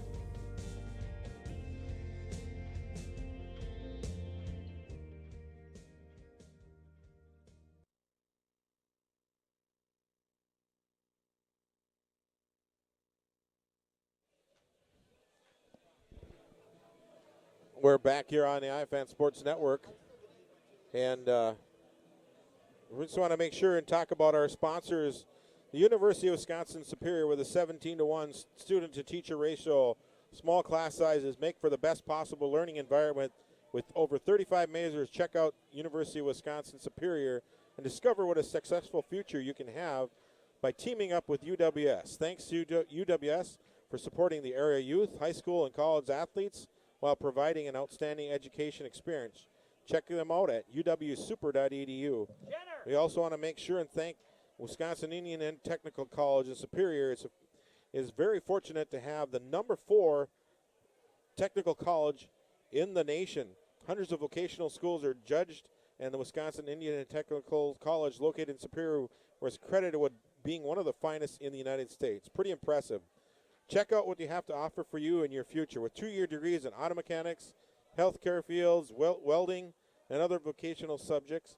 Check out WITC's website by simply clicking onto their logo. Your future starts tomorrow at witc.edu. Check them out. And also want to make sure and thank Superior Animal Hospital and Boarding Suites.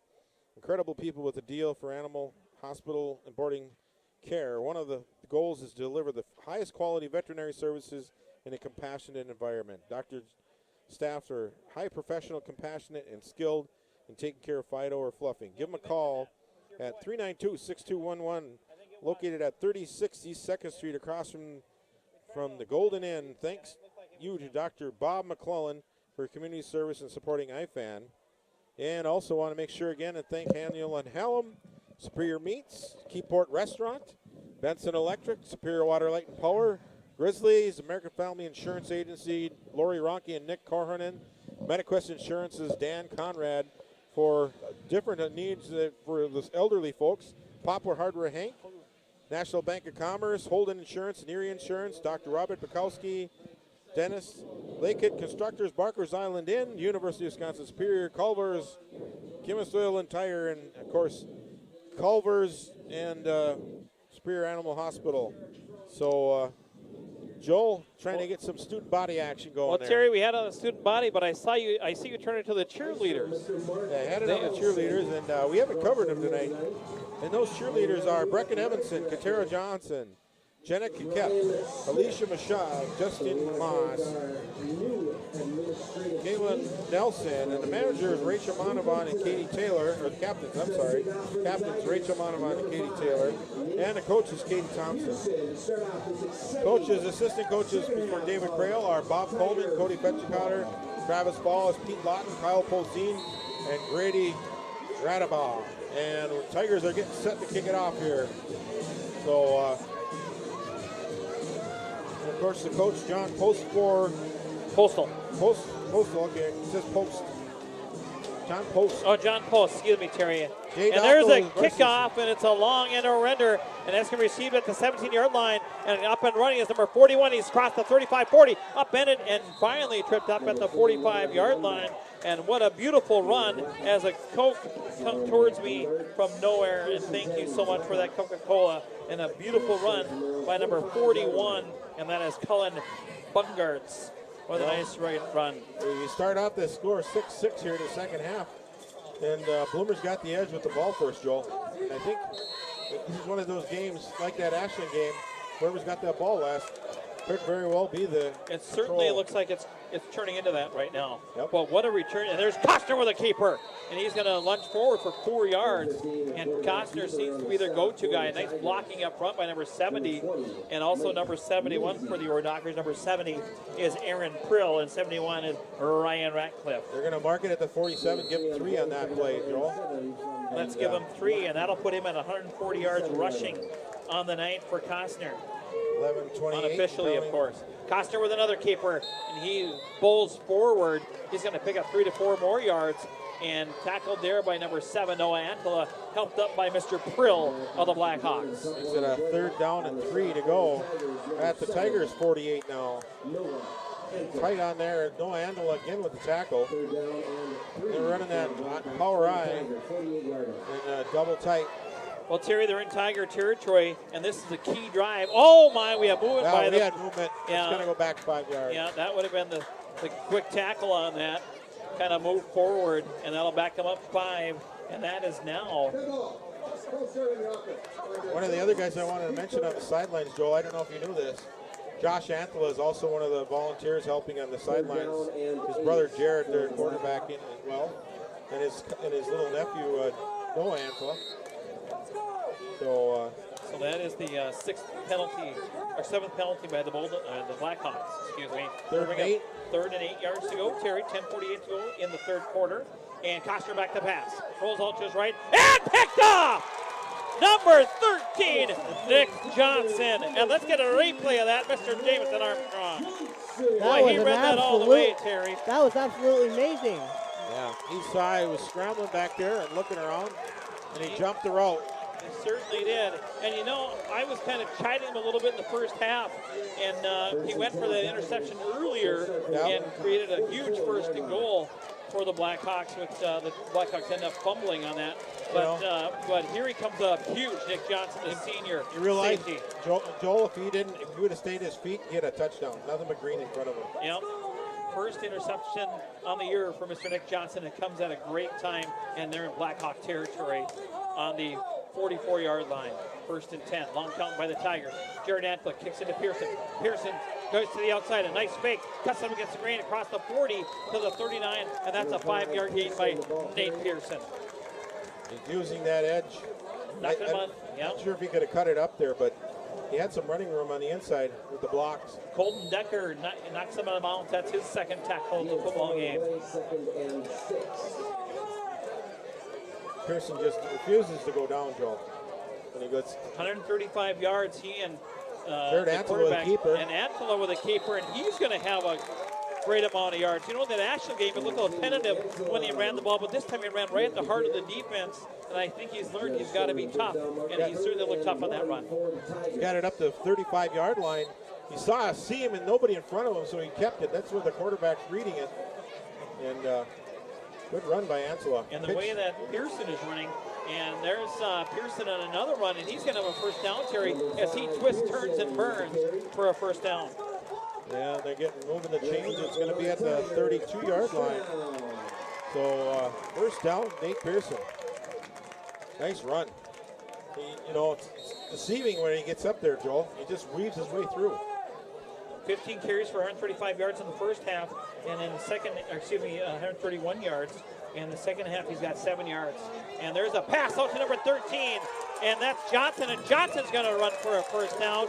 On a 1st and 10, he's going to get 11. That's a first down for the Northwestern Tigers. Nice pass play there, Jamison. They're going to run a play, so let's hold on to that. But great play with 9:23. The clock stopped, and they moved the chains. Yeah, ball was on the 32-yard line, Terry, and it is now at the Bloomer Blackhawk 22-yard line, so it's a 10-yard pickup. Okay, and great catch and run, Johnson. And there's Pearson looking for a seam. He finds a hole, bowls his way forward, and Terry, he's inside the 20 down to about the 17-yard line. Refusing to go down there, Joel. Let's mark it at the... Picks up 4, it looks like. The 19-yard line, can pick up 4. Can't see. 18-yard line, okay, they're saying. I can't see. 8:56 to go here, Terry. And there's another handout. No, it's a keeper by Antela. He's got a seam. Jukes the runner inside the 20, 15, 10, 5. Touchdown! Boy, what a run. And that's what Jared Antela brings to the squad, Terry. He is lightning quick. There, Joel, call the replay here. Yeah, we got a replay here. And this is a great move inside. It throws the defense, and then it's a race to the end zone from 15 yards out, and he's just too fast to catch. Yeah, you could see he froze him. He froze him when he made that juke to go inside, and then he got back out. I think there's holding Northwestern, so it's not going to count. That's too bad, but that was a beautiful run, and I didn't even see the flag. It was an exciting play, Joel. That's bound to happen.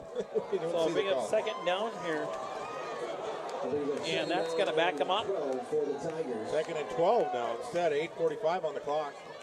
Second down, 12 yards to go.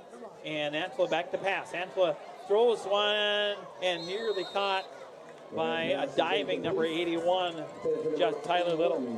Yeah, it was a hard throw because he had to throw across his body on that play. And didn't have an oomph on that one, Joel. That's right. And so right now he's 2 for 5 for 20 yards passing is Jared. Third down and 12. I would say they're probably in 4-down territory here, Joel. So a beautiful run by Entel. He raced on a holding call, and there go back. Fakes the pass, hands off to Pearson, and Pearson's going to run up the middle, still on his feet, refusing to go down, and he's going to get inside the 15-yard line, and that'll be a pickup of approximately 9 yards. 7 or 8. It's going to be about 4th down and about 4. Well, the ball was at the 22-yard line. Just watching the chain gang over there. Yep. There's 12 yards to go, and that's my key right now. And it's a 7-yard pickup, 150 yards unofficially. Oh, offsides on the Blackhawks. Yeah, they jumped in the zone. We're going to call, see what happens here. This is going to be close to a first down carry and see where they mark it. Encroachment. Yeah, it could be. They may have to measure it off here. Let's see if it's going to be. They're going to look at the spot here. Let's see Larry Lindow where he marks that. It's right at the flag, what they're going to call for a measurement. Looks like they're not going to call for it. Yeah, they are. They're going to call official timeout. Terry, hone in right on that ball down there. You just hone in right down there. Right there is where the line judge has got the ball, the chain gang, and we'll see right here where the ball is located at. Go in tighter, Terry. Tighter yet. All the way down to the ball. So all the way down to the ball. We'll get her. Just got to wait and see what happens here, Joe. They're trying to keep it off the field. They're saying, no, you can't come on the field in water. Girls are trying to give them some water. Yeah, there it is, Terry. They're short by about 7 inches. They're short a few inches. 4th down and 7 inches to go, Terry. 8:12 to go in the football game. Deep in Bloomer territory, knocking on the door. Let's see what Coach Corral and his staff come up with. We got the power eye. Pearson deep. Jamison Flug at fullback. We'll see what happens here. And it's going to be. He fumbled the ball. And then Flug dropped it. And Bloomer gets it. Bloomer ball. Boy, I tell you right now, when the well has been doing so well with Pearson, I'm surprised they didn't stick with it. Yeah. And that was just missed handoff. And that's unfortunate for the Tigers. the Bloomer Blackhawks evade a potential go-ahead football run by the Northwestern Tigers. So they took one off the board, Joel, at that holding penalty, and turnover stops that drive with 7:58. And the Bloomer gets first and down and 10 to start this drive at their own, 13-yard line, looks like. 3 fumbles, 2 of them recovered by the Blackhawks. Costner under center. Buxton gets the handoff. He's trying to get there's a hold, and that'll come right back. Boy, that's too bad because it was a race to the seam. Nice job by Lindsay, and that was a hold by the tight end on the near side. And that happened behind the line of scrimmage, so we're going to back it up from there, probably go half the distance. Yep. Well, it's called from the 10, but it looks like right on the 10-yard line, so that'll put it down at the 5. And that was just too easy for the referee. I mean, even our old eyes could see it from here, Terry. Yeah. Well, looking through the camera, I caught something there, but makes it. So the ball was on the 13 and is now at the 5, so it's an 8-yard penalty. Yeah, that was it was a spot ball, so it's 18, first and 18 right now for the Blackhawks. Correct. Yep, half the distance. And there's a pile moving, and finally Costner falls forward, and he's going to cross the 10-yard line. I'm sorry, that was number 41 on the carry. Bungartz. And he now has 11 yards. It's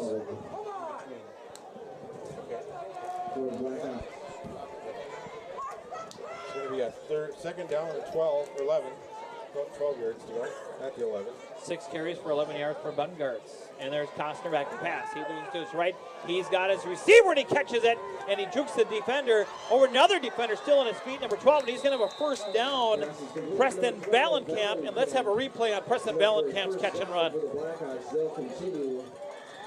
And that's what we talked about. He just rolls out to his right, a strong side, and throws, and the defender was never with him, and then just made a lunging tackle of where he was, not to where he was going, and that's something you got to contain, and that's a first down catch and run out to the 26. Dive up the middle. That's 41, I believe. Trying to see. Yep, 41. Baumgart's got the ball and makes it a second down and 5. So Baumgart's now is 16 yards. Who's that reception on? Who caught that ball? 41, Baumgart's got it running out the outside edge. Tackled there by, who's that? Number 28, Connor Johnson, I believe, for the Tigers. And another first down for the Blackhawks. Huge run. And there by Cullen Baumgart's. Gets him into the Tiger territory. Or no, is it midfield? Right at midfield. So a 9-yard pickup. Or excuse me, a 24-yard pickup. So 6:33 on the clock. It's tied up at this juncture of the game at midfield, Joel. Absolutely. And there's another handoff to number 41. Flug grabs a hold along with Andrew Hansen, and they bring him down at the midfield, but Autry picks up 4 yards. There's some heavy hitting going on up front there. And, well, I tell you, this rivalry between the Blackhawks and the Northwestern Tigers, both teams always on most of the time on top. One of these two teams, for the better part of the last 30 years, have been atop the conference. Second down and 6, and it's Math-Mouth football. We got the wishbone going here. And there's a flag, and it might be, let's see what they're going to call here. Flag on the play. Well, maybe a neutral zone violation. Let's see what the call is. They're going to back up the Blackhawks. On the offense? I've never heard that one, Joe.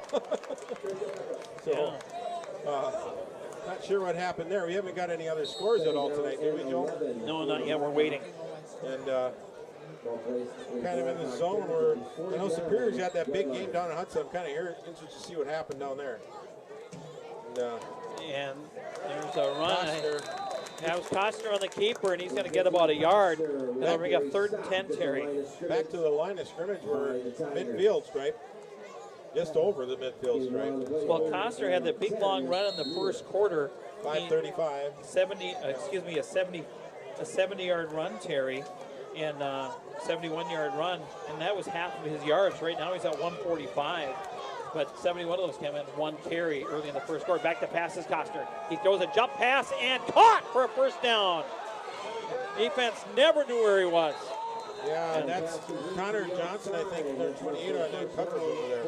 So from the 50 inside the 40, all the way down to the, where are they going to mark it, Terry? Almost to the 30.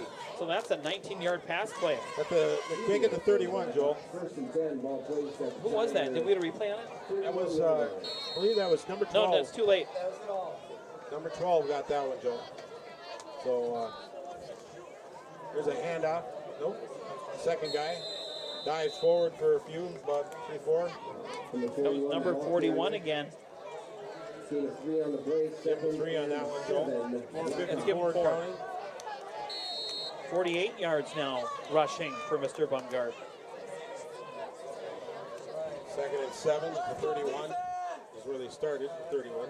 There's a handoff, second guy. And he's going to have a first down on then some. And Bumgard just refused to go down from the 28 inside the 20. And they're looking at an 8-yard pickup, maybe more, Terry. Let's see where they mark it. They're going to mark it right at the 20. And that'll be an 8-yard pickup, Terry. First down, Blackhawks move the chains and stop the clock, 4:37. Until they wind it up there now. And they're, we got a new timekeeper on the here for the Tigers this year. Bert Hirsch is working here at the high school. They don't get official timeout. Nick Johnson's coming off the field. And he needs something. They're asking for a chin strap or something. It looks like they're going to put somebody else in for Johnson. And number 1 for the Northwestern Tigers is Hunter Weezy. He's a 5'8", 140-pounder. Giving up a lot of size there, Terry, and strength. Nick Johnson's got to get his helmet fixed quick here. And Blackhawks go, 4:23. And there's a handoff. Oh, he's sacked in the backfield. Well, it wasn't the quarterback. It was a running back. It was Jameson, the number 44 for the Northwestern Tigers. Coming up huge, Jameson Blue. And loss on the play, 2nd and 11. 2nd and 11. 4 minutes here on the clock and going in the third quarter. Tie game. So 3:58 here to go in the third quarter, and it's the Blackhawks' turn to drive deep into Tiger territory. And there's 41 again, Bumgarner, and he flies forward, tackled by number 59 for the Northwestern Tigers. And that must be Kenny Dunny, number 58. I don't have a 59. 39 for the Blackhawks now. 3:36, counting. 57 yards rushing out for Bumgarner.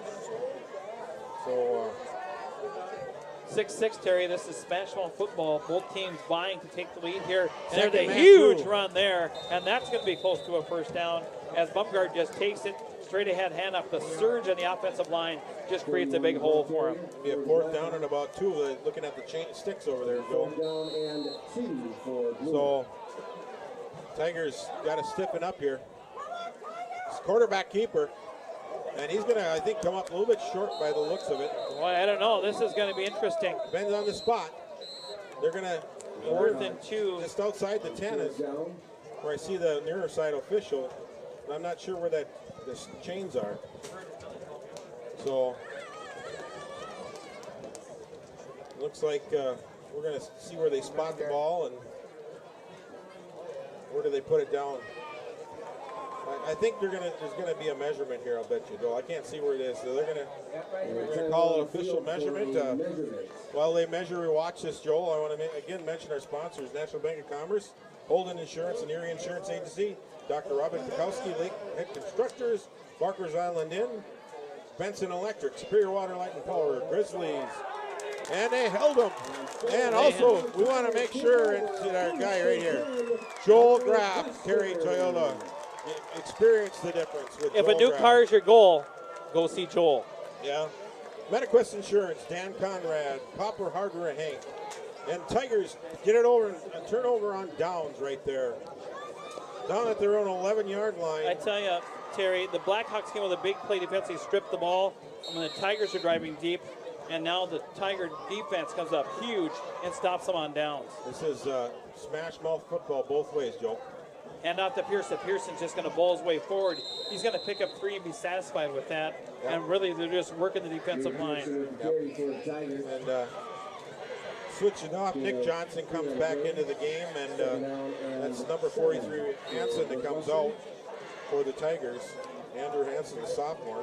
One of the guys, we talked about Shane's team, we talked about Dave Paulus also, and we've got Eric Olson up here, and he was part of that state championship team. And there's Actula right into the outside, and he's going to get a first down and then some. And I'm telling you, when he gets his legs churning and burning, there's no stopping. And Jamison, we got to have a replay on that, bro. No, I didn't get it, Joel. Sorry. I was trying to zoom in on the things and didn't quite get it.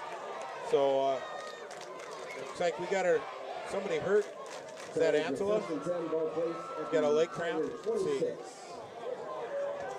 Yep, and Jared's down on the field. So let's take a quick commercial break here, and we'll come back on the iPad Sports Network.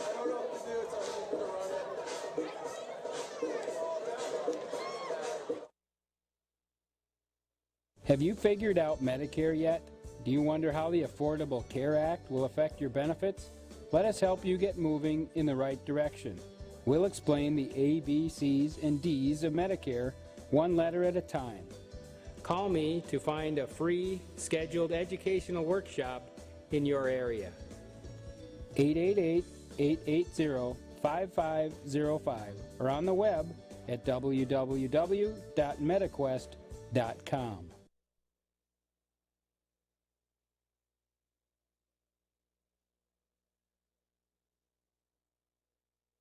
Have you figured out Medicare yet?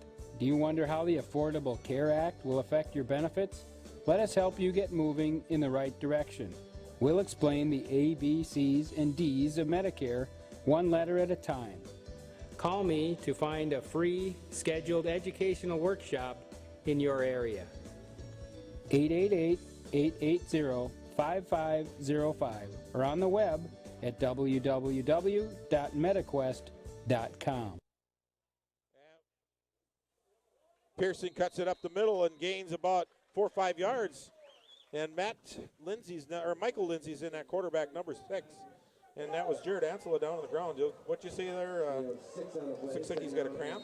A gain of 6. And who ran the ball? I missed that. That was Nate Pearson. Nate Pearson on the carry. Yep. And that was 6 yards, 7 yards. And going in there is number 69 for the Tigers. That is Tyler Ronning. And Jim Ronning, your neighbor's son. So Pearson in the backfield. There's a keeper by number 6, and he's going to be tackled for a huge loss. And wrapping up quick, let's get a replay on that. Let's walk him through that great defensive play by the Blackhawks there. Yeah. Number 64 doing the damage. Peyton Dockel, and cleaned up by number 60 or by 71 Ryan Ratcliffe. 3rd down and 10 right now, and Seattle on the sideline trying to stretch it out. Lindsay back there in the shotgun. 2 receivers to the near side, 1 to the far side. And back to pass, no, with the hand off Pearson, cutting back against Grain. Now cuts back against Grain, look to the outside, weaves through a defender and crossed the 30-yard line to about the 31. And that's going to be, boy, he went a lot of east and west there, Terry, to pick up those 3-4 yards. Yeah, he got about 4 yards we'll give him on that one, and 43 seconds on the clock, and then he's going to have to go back there and punt right now.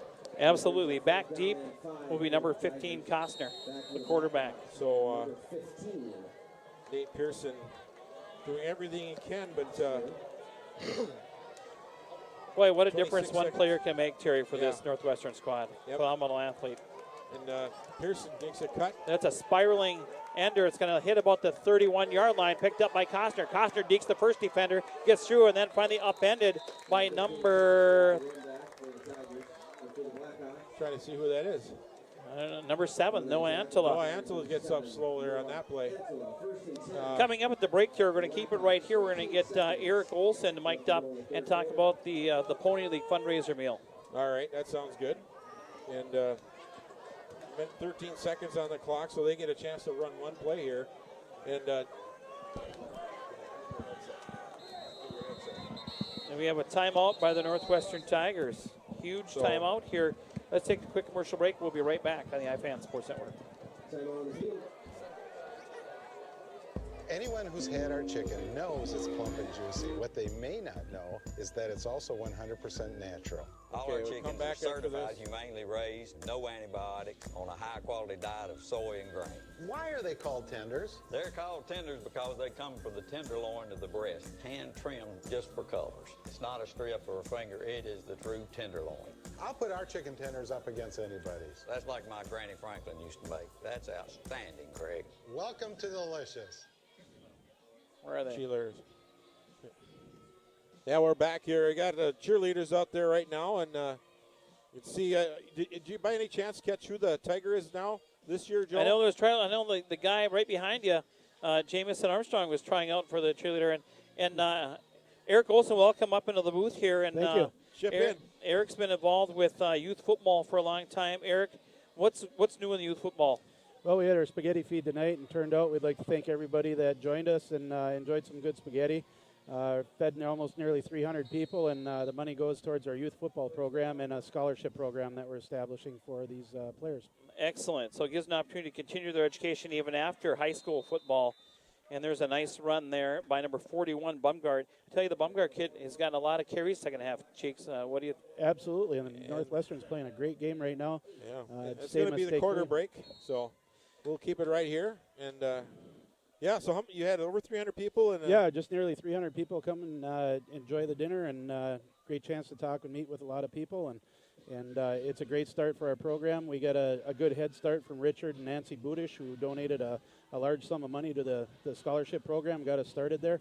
And every time that we're able to do something like this, we're able to add some money to the fund, and hopefully in the next couple of years we'll be able to donate some more. Yeah, I played football with their son Richard back in 1980, Joel. Yep. Richard Budish. Yep. Budish. And, that was before my time. We missed that guy because he passed away. Oh. I was working down in the Chicago, Illinois area, but yeah. So how many kids you got out there playing Pony League football right now? And what are the grade levels? Yeah, we're actually 3rd through 8th grade, and we have 105 kids this year. And we've established we have a 3rd and 4th grade team, 2 5th and 6th grade teams, a 7th and 8th grade team also. And, and where do they play? Who puts that together? We're involved in a league, and we play some independent games, but most of our games come through Duluth. We played Duluth East, Hermantown, Denfeld.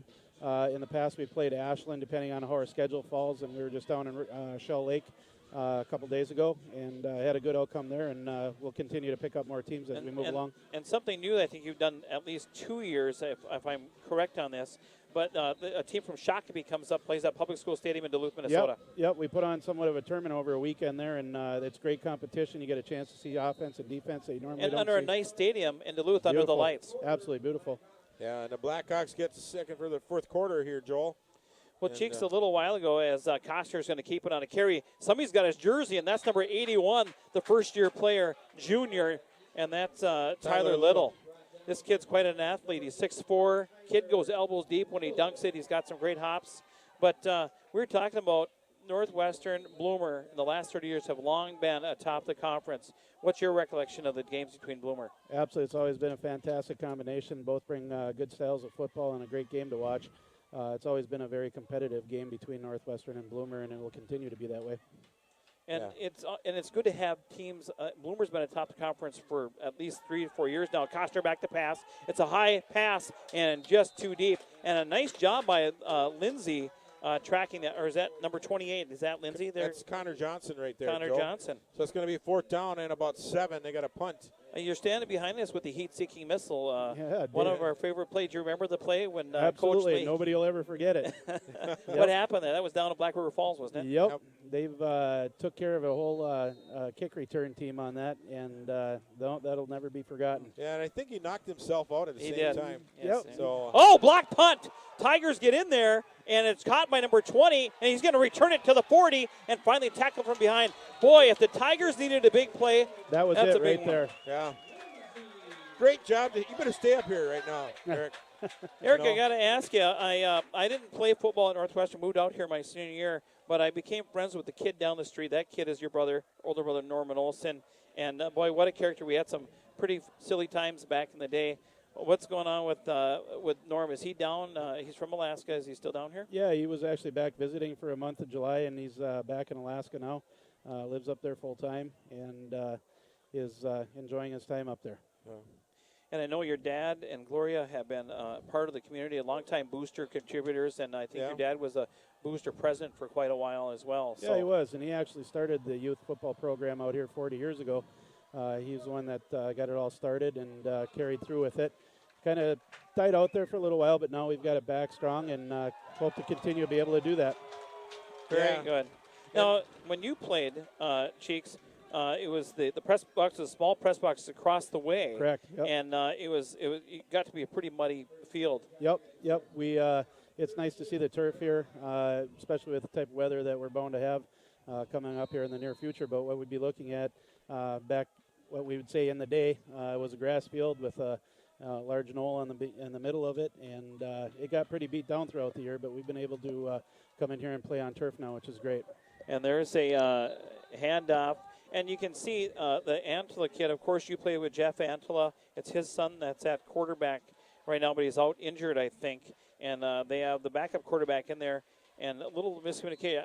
Is it easy to jump in as a backup quarterback, do you think? And it can be tough, especially coming in at the game. But if you're prepared properly mentally to come in and do it, these guys work hard and run these drills constantly. And it's starting to show tonight that they're starting to gel as a team, and the offense is really coming around, and that's what we like to see. They had a tough loss last week by a Yep. team that's really been on the rise, the Osceola Chieftains. And with Pearson out that week, Tecker out, Tecker's still out this week. But, boy, I tell you, Nate Pearson, have you seen a player like him that just seems to lift the team up? Yep, not in years. He's a true leader, and he'll continue to be that way. He's got a big future ahead of him. So who are some of the coaches or some of the parents that have helped continue this last couple of years?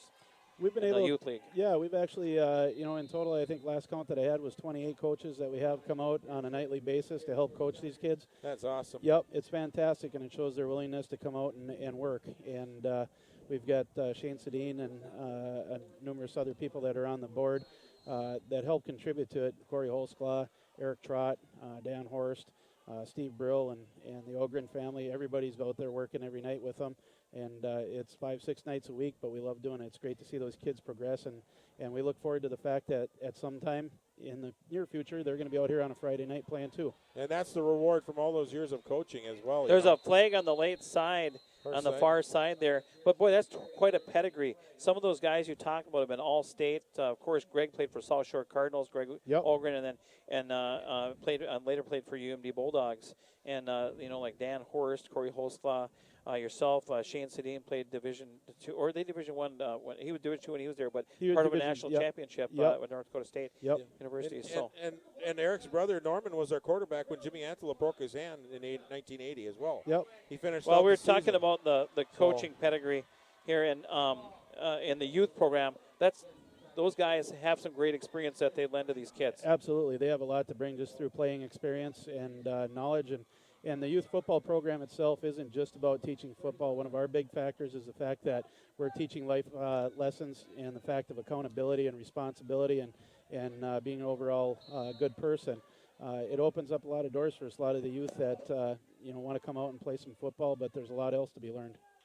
There's a handoff straight ahead. It's number 36, and he's going to bust forward for about 4 or 5 yards. Nice run there by number 36 for the Blackhawks, and that is Brady Hetke. Boy, I tell you, all third quarter they went to Bumgarts, and Bumgarts really contributed. He racked up in 1980 as well. Yep. He finished. Well, we were the season. talking about the coaching pedigree here in the youth program. Those guys have some great experience that they lend to these kids. Absolutely, they have a lot to bring just through playing experience and knowledge.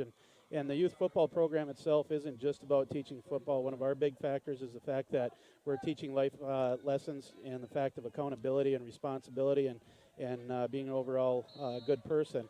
It opens up a lot of doors for us, a lot of the youth that want to come out and play some football, but there's a lot else to be learned. There's a handoff straight ahead. It's number 36, and he's going to bust forward for about 4 or 5 yards.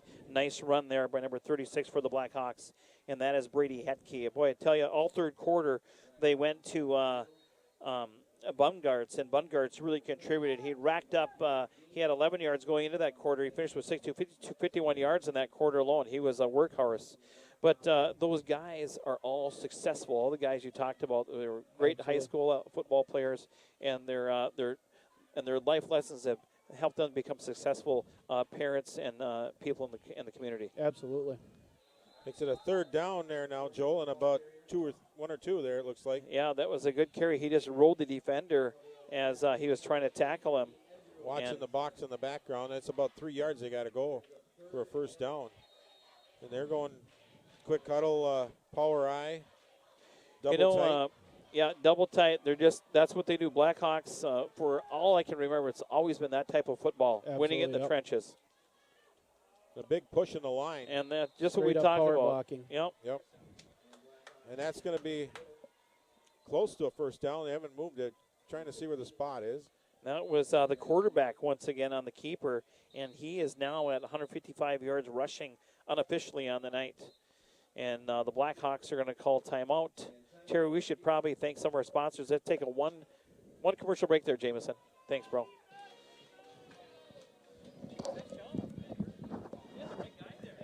Good job.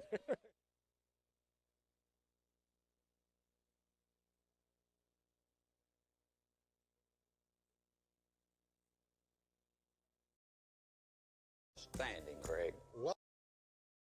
We just talked about Bungard's all third quarter, but now it's been number 36, and he's delivering in huge chunks. Might want to mention that their main running back injured, Andrew Zilmer. He's 5'11", 194-pound senior. He wants to be in the game, but he's on the sidelines, and wouldn't it be nice to have him back in there for them? That's number 21. And Terry, Tigers got to do some tackling here, Joel. Right now, they're not tackling very well at all. They're getting 2-3 yards after the contact. Well, it's a physical game, and I think that's Bloomer's idea is to just wear the line down. And there's a break through the line, first down, and go more. And again, it's going to replay on that, JMO. And ball on the 38. Don't push on the counter. It Head moves key the whole again. camera. Inside the 25, Terry down to the 24. So that is a 14-yard pickup for Headkey. And just like that, he's at 52 yards rushing. And 7:23 on the clock and counting. The second guy again. And there's a hard tackle there.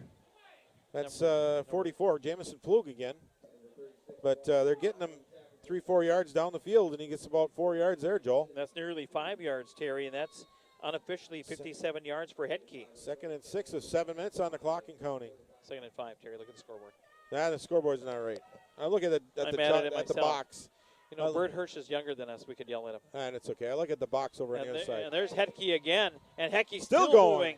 And right now, he's going to have 1st and goal inside the 10-yard line, or right at the 10-yard line. And so from the 19 down to 10, it's another 9-yard pickup. And now it is 66 yards rushing. And boy, I tell you right now, the Blackhawks doing a nice job of picking who they're going to choose to run. And I tell you, Bumgard was running wild over the Tigers in the 3rd quarter. And now it's Headkey running all over the Tigers here in the 4th quarter. Front line's wearing down the Tigers. There's a handoff, but he's sacked in the back. Got in the backfield there, Joel. That'll be a loss of about a yard. And I think that's number 41, Bumgards, coming out of the pile there. And he gets helped up by a couple Tigers. Trying to level up the camera as you go to either end. It kind of moves. Actually, that was number 34 in the handoff, Caleb Jorstad. His 2nd carry of the night. Jorstad with the carry. 6 minutes on the clock, 6:07 and counting. It's a tight game here. Remember, the field goal extra point attempt was missed by the Blackhawks. Let's see. Headkey. No, that's number 34 running the ball, and that's Jorstad again. And Jorstad's going to pick up some yards. So from the 10 down to the 7, is that what they're marking it at? Or the 8? Pearson on the tackle, they're saying, and it looks like it's on about the 9-yard line. So Jorstad now with 3 yards on 3 carries. 4 down territory for the Blackhawks. And big play here for both teams. Look to see a keeper here by Costner. And no, it hand up to 36, and he's spinning out of the way. Loses his helmet, still fights forward. A couple of hard hits there. And from the 9-yard line, they're going to mark it down to the... Looks for the spot. I can't see the 7, it looks like. Looks like close to the 7. Or is it? I can't tell. I just can't simply tell, Joel. tell you, Jorstead has been getting the handoff, and he's really working it down there. 4th down right now.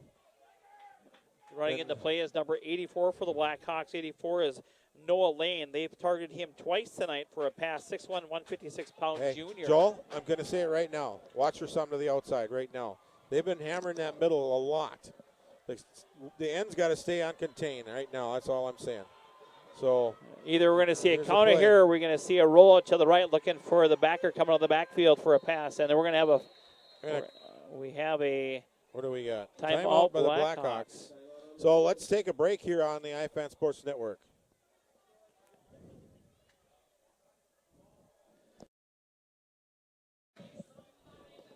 UW Superior Culver's WITC, Kimmis Oil and Tire, Superior Animal Hospital and Boarding Suites, Haniel, Hallam and Shears, Superior Meats, and Keyport.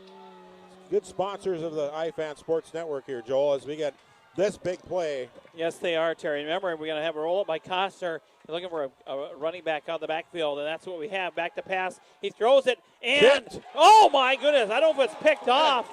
And it's a big play there.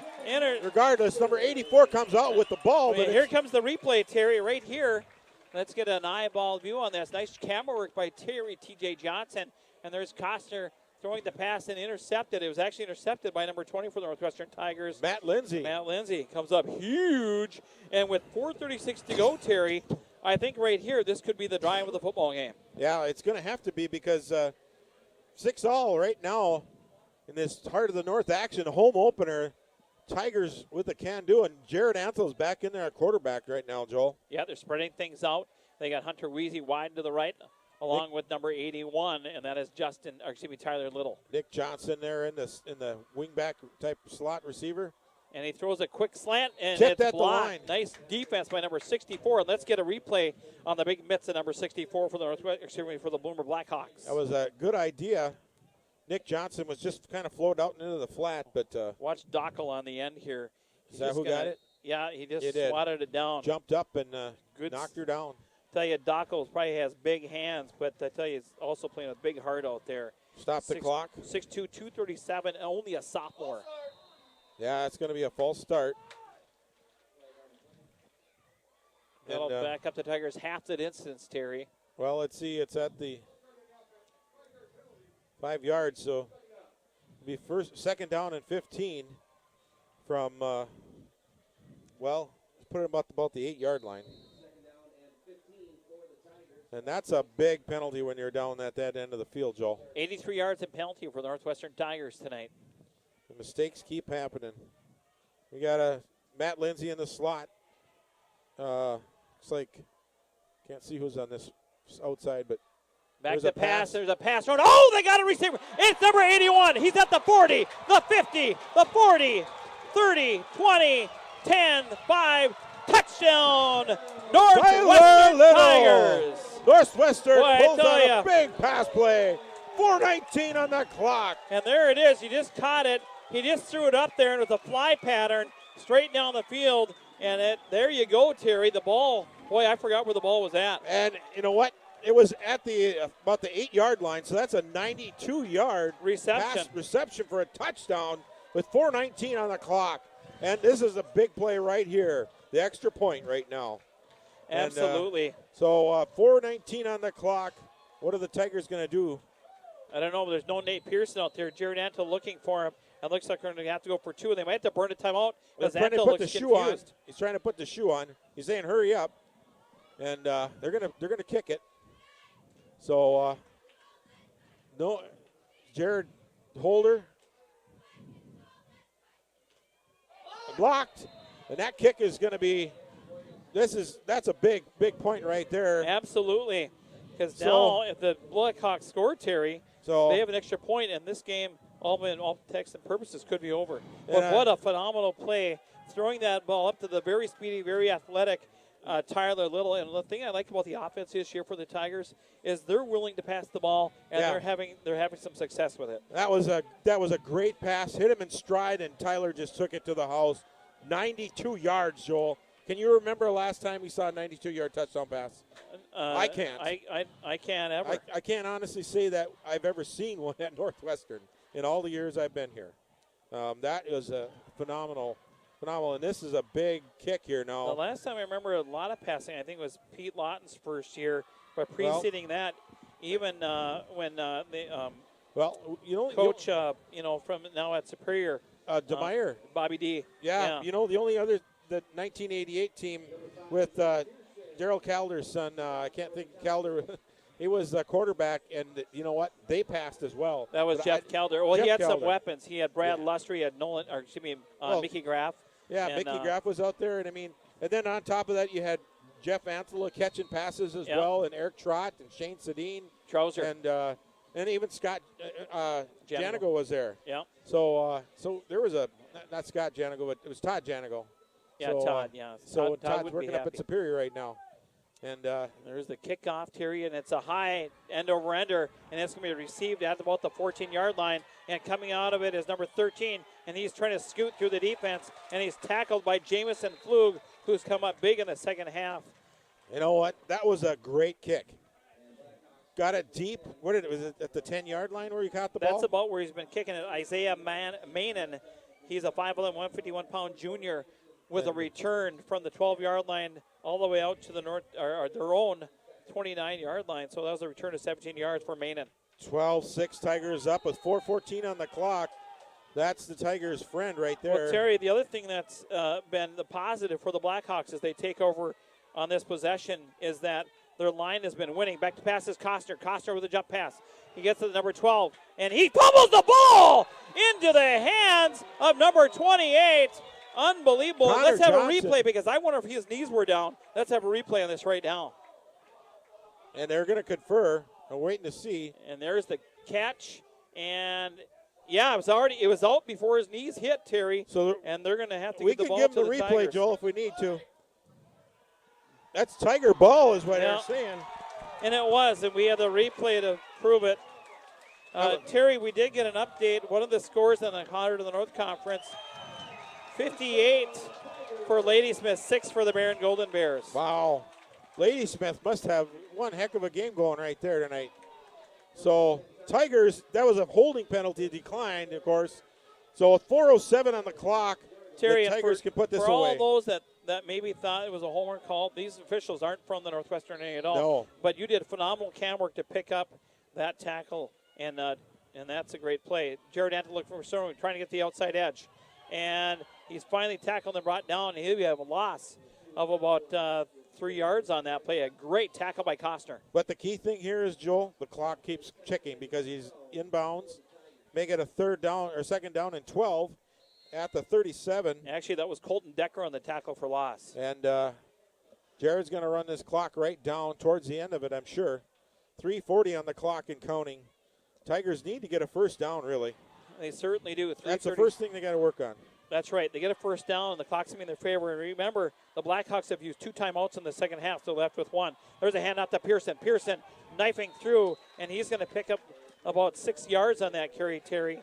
So from the 38-yard line, he gets down to about 3rd and 8, maybe a long 7. Inside the 35. Give him about 4 yards. Yeah, 4 yards. And that's 167. 3:06 on the clock and counting.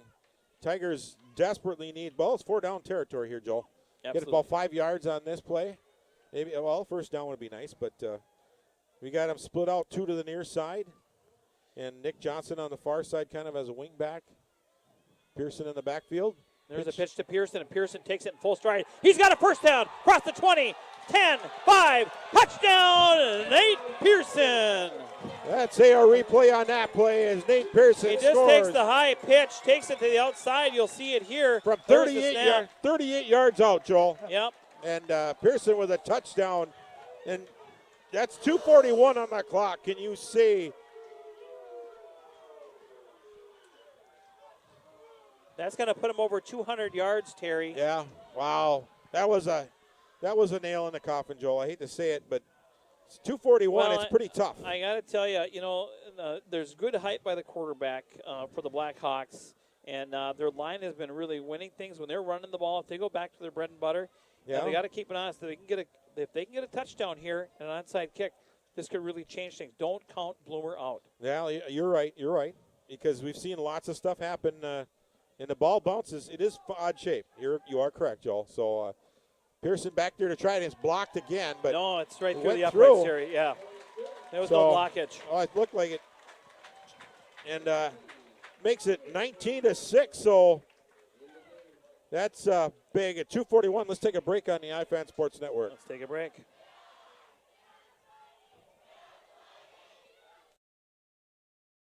From the Bloomer team, and there's even spread out along the fence that we're not even looking at. But those are the Bloomer fans that have made the trip. And I'm telling you right now, I think I'm a little bit shocked right now because the way that Osceola took care of Northwestern last week and the way Bloomer's been playing some of the top teams in the state on the other side, this is quite a shock to the system, I think. A little bit of Jekyll and Hyde by the Tigers, and there's a kick by Absolutely. Pearson. And again, at the 14-yard line, and it's Minan coming out of there with the ball, and he's going to be pushed back, gang tackled by a number of Tigers, including number 52, and number 52 is Ricky Schiff doing a nice job out there. And Mike Lindsay as well there in a tackle. So Tigers 2:34 on the clock, 19-6 lead. 2 scores, really. And the clock is what's we got to watch right now for both sides here. That's right. Costner back in the shotgun. He's got quad receivers out there, Terry. 2 on the near side, 2 on the far side, and the line. And he's back. He fumbles the ball, but he gets up quickly. He's looking for some room. He's got a receiver. Throws it out to him in the flat. Oh my goodness! Just overthrew him. Let's get a replay on that really quick, J-Mo. Walk us through that, Terry. Yeah, he was scrambling out to the left side over there. And looking at who was that receiver number? Number 13. Number Weezy was the defender out there, and he was underneath, and he was open. Good target too. 6'4", 167-pound junior. Some great height. He threw it up there, but Post just couldn't run underneath it. Yeah, and you got to look at who's out there defending is what I was trying to see, Joel. When you're passing the ball, Terry, extends the game. Yep. It keeps the clock stopped on a missed pass. Oh my goodness! Big sack right there. Sack. He tried to pass it after. And I don't know who came up with the play, and I think it was number 81. And I see 63 with his helmet off. I don't know who it was. It was number 81 and 63.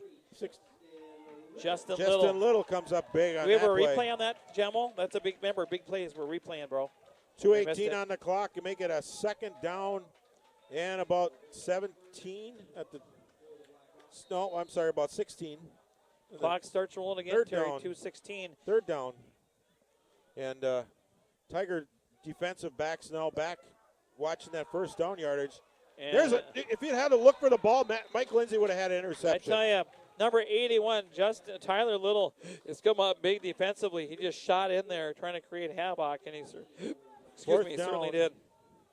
Fourth down, and they're saying about 16 yards to go. Terry, really, this is fourth down in the game right here. Yeah. They can't convert any of this for a first down to keep the game going. It's all intents and purposes out. And Bloomer calls a timeout. It's a good timeout. Yeah. They got to talk over. They need this play in order to keep this drive alive. And let's just keep it here, Joel. Again, talk about our sponsors and Haniel, Hallam, and Shears, attorneys at law. If you have a legal problem, the professional problem solvers at Haniel, Hallam, and Shears have over 70 years of combined legal experience. They can help you sort out the endless mess of medical bills, insurance companies where you're injured in an accident. They'll help you draft a will or plan your estate. They'll be here to advise you as you navigate a divorce.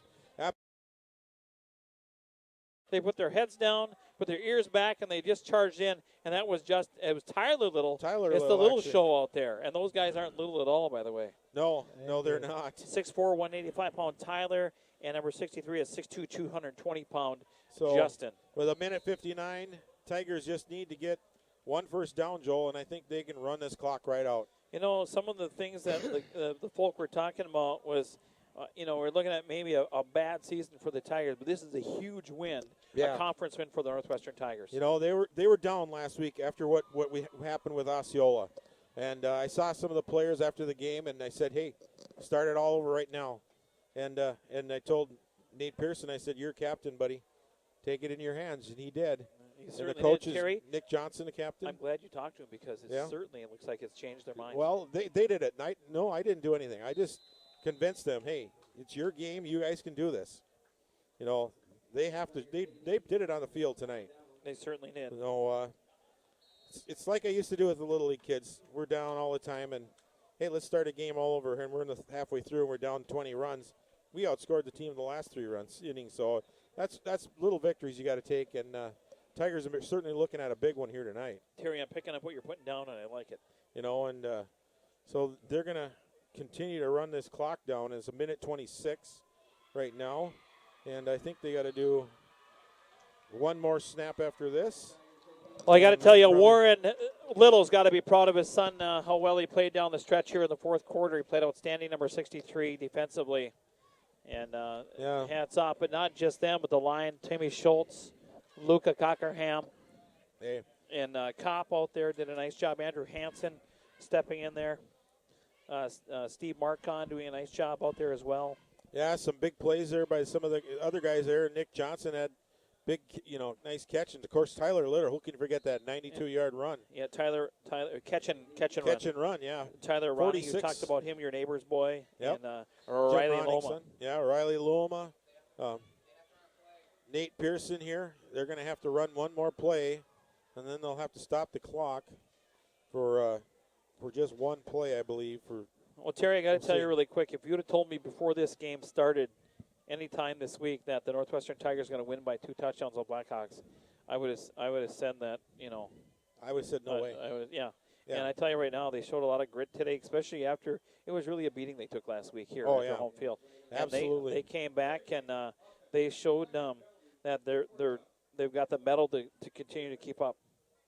And Tigers are going to take a delay game penalty. I tell you right now, we just want to working thank. the clock. I just got a message from one of our viewers, and Mark Cohen out of Superior, Wisconsin, and he said that they won because he was watching. It's his first time watching tonight. So, Mark, right? Nice job for contributing and helping these Tigers win. And I know Dave Williams is watching over there, I think, in South Dakota. And it's going to be first down and 10 with 17 ticks on the clock. And Tigers up 2 touchdowns. And I see some guys shaking hands across the line. Adversaries during the game and friends after the game. That's really something else. So nobody wants to get hurt, so they just kneel.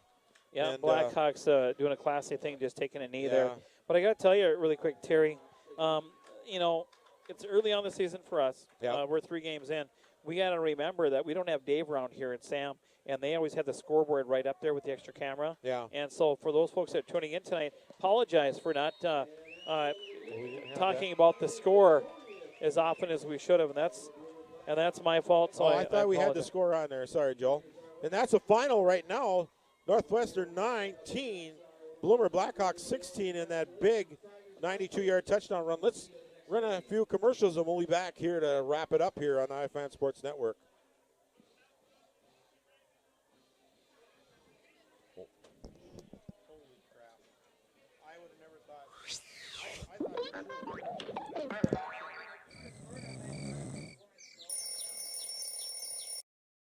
Marine, you're with the industry demand.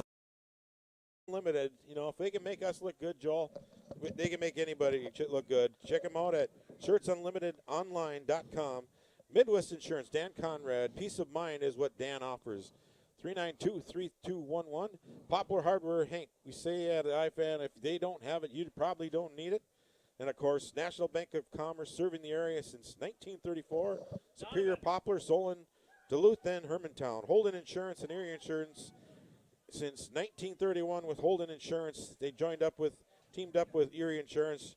Say hi to Charlie Place and Steve Matuzak. Dr. Robert Abakowski making community one smile at a time since 1985. Lakehead Constructors, founded in 1916 for almost 100 years, supporting the area. And Mark Hubbard and Brian Mackey of Lakehead. Make sure you say hi to those guys. Barker's Island Inn, since 1982, great wedding facilities. Give them a call. And University of Wisconsin Superior, check them out at uwsuper.edu. Culver's with the Butter Burgers and Frozen Custard, Wisconsin Independent Technical College.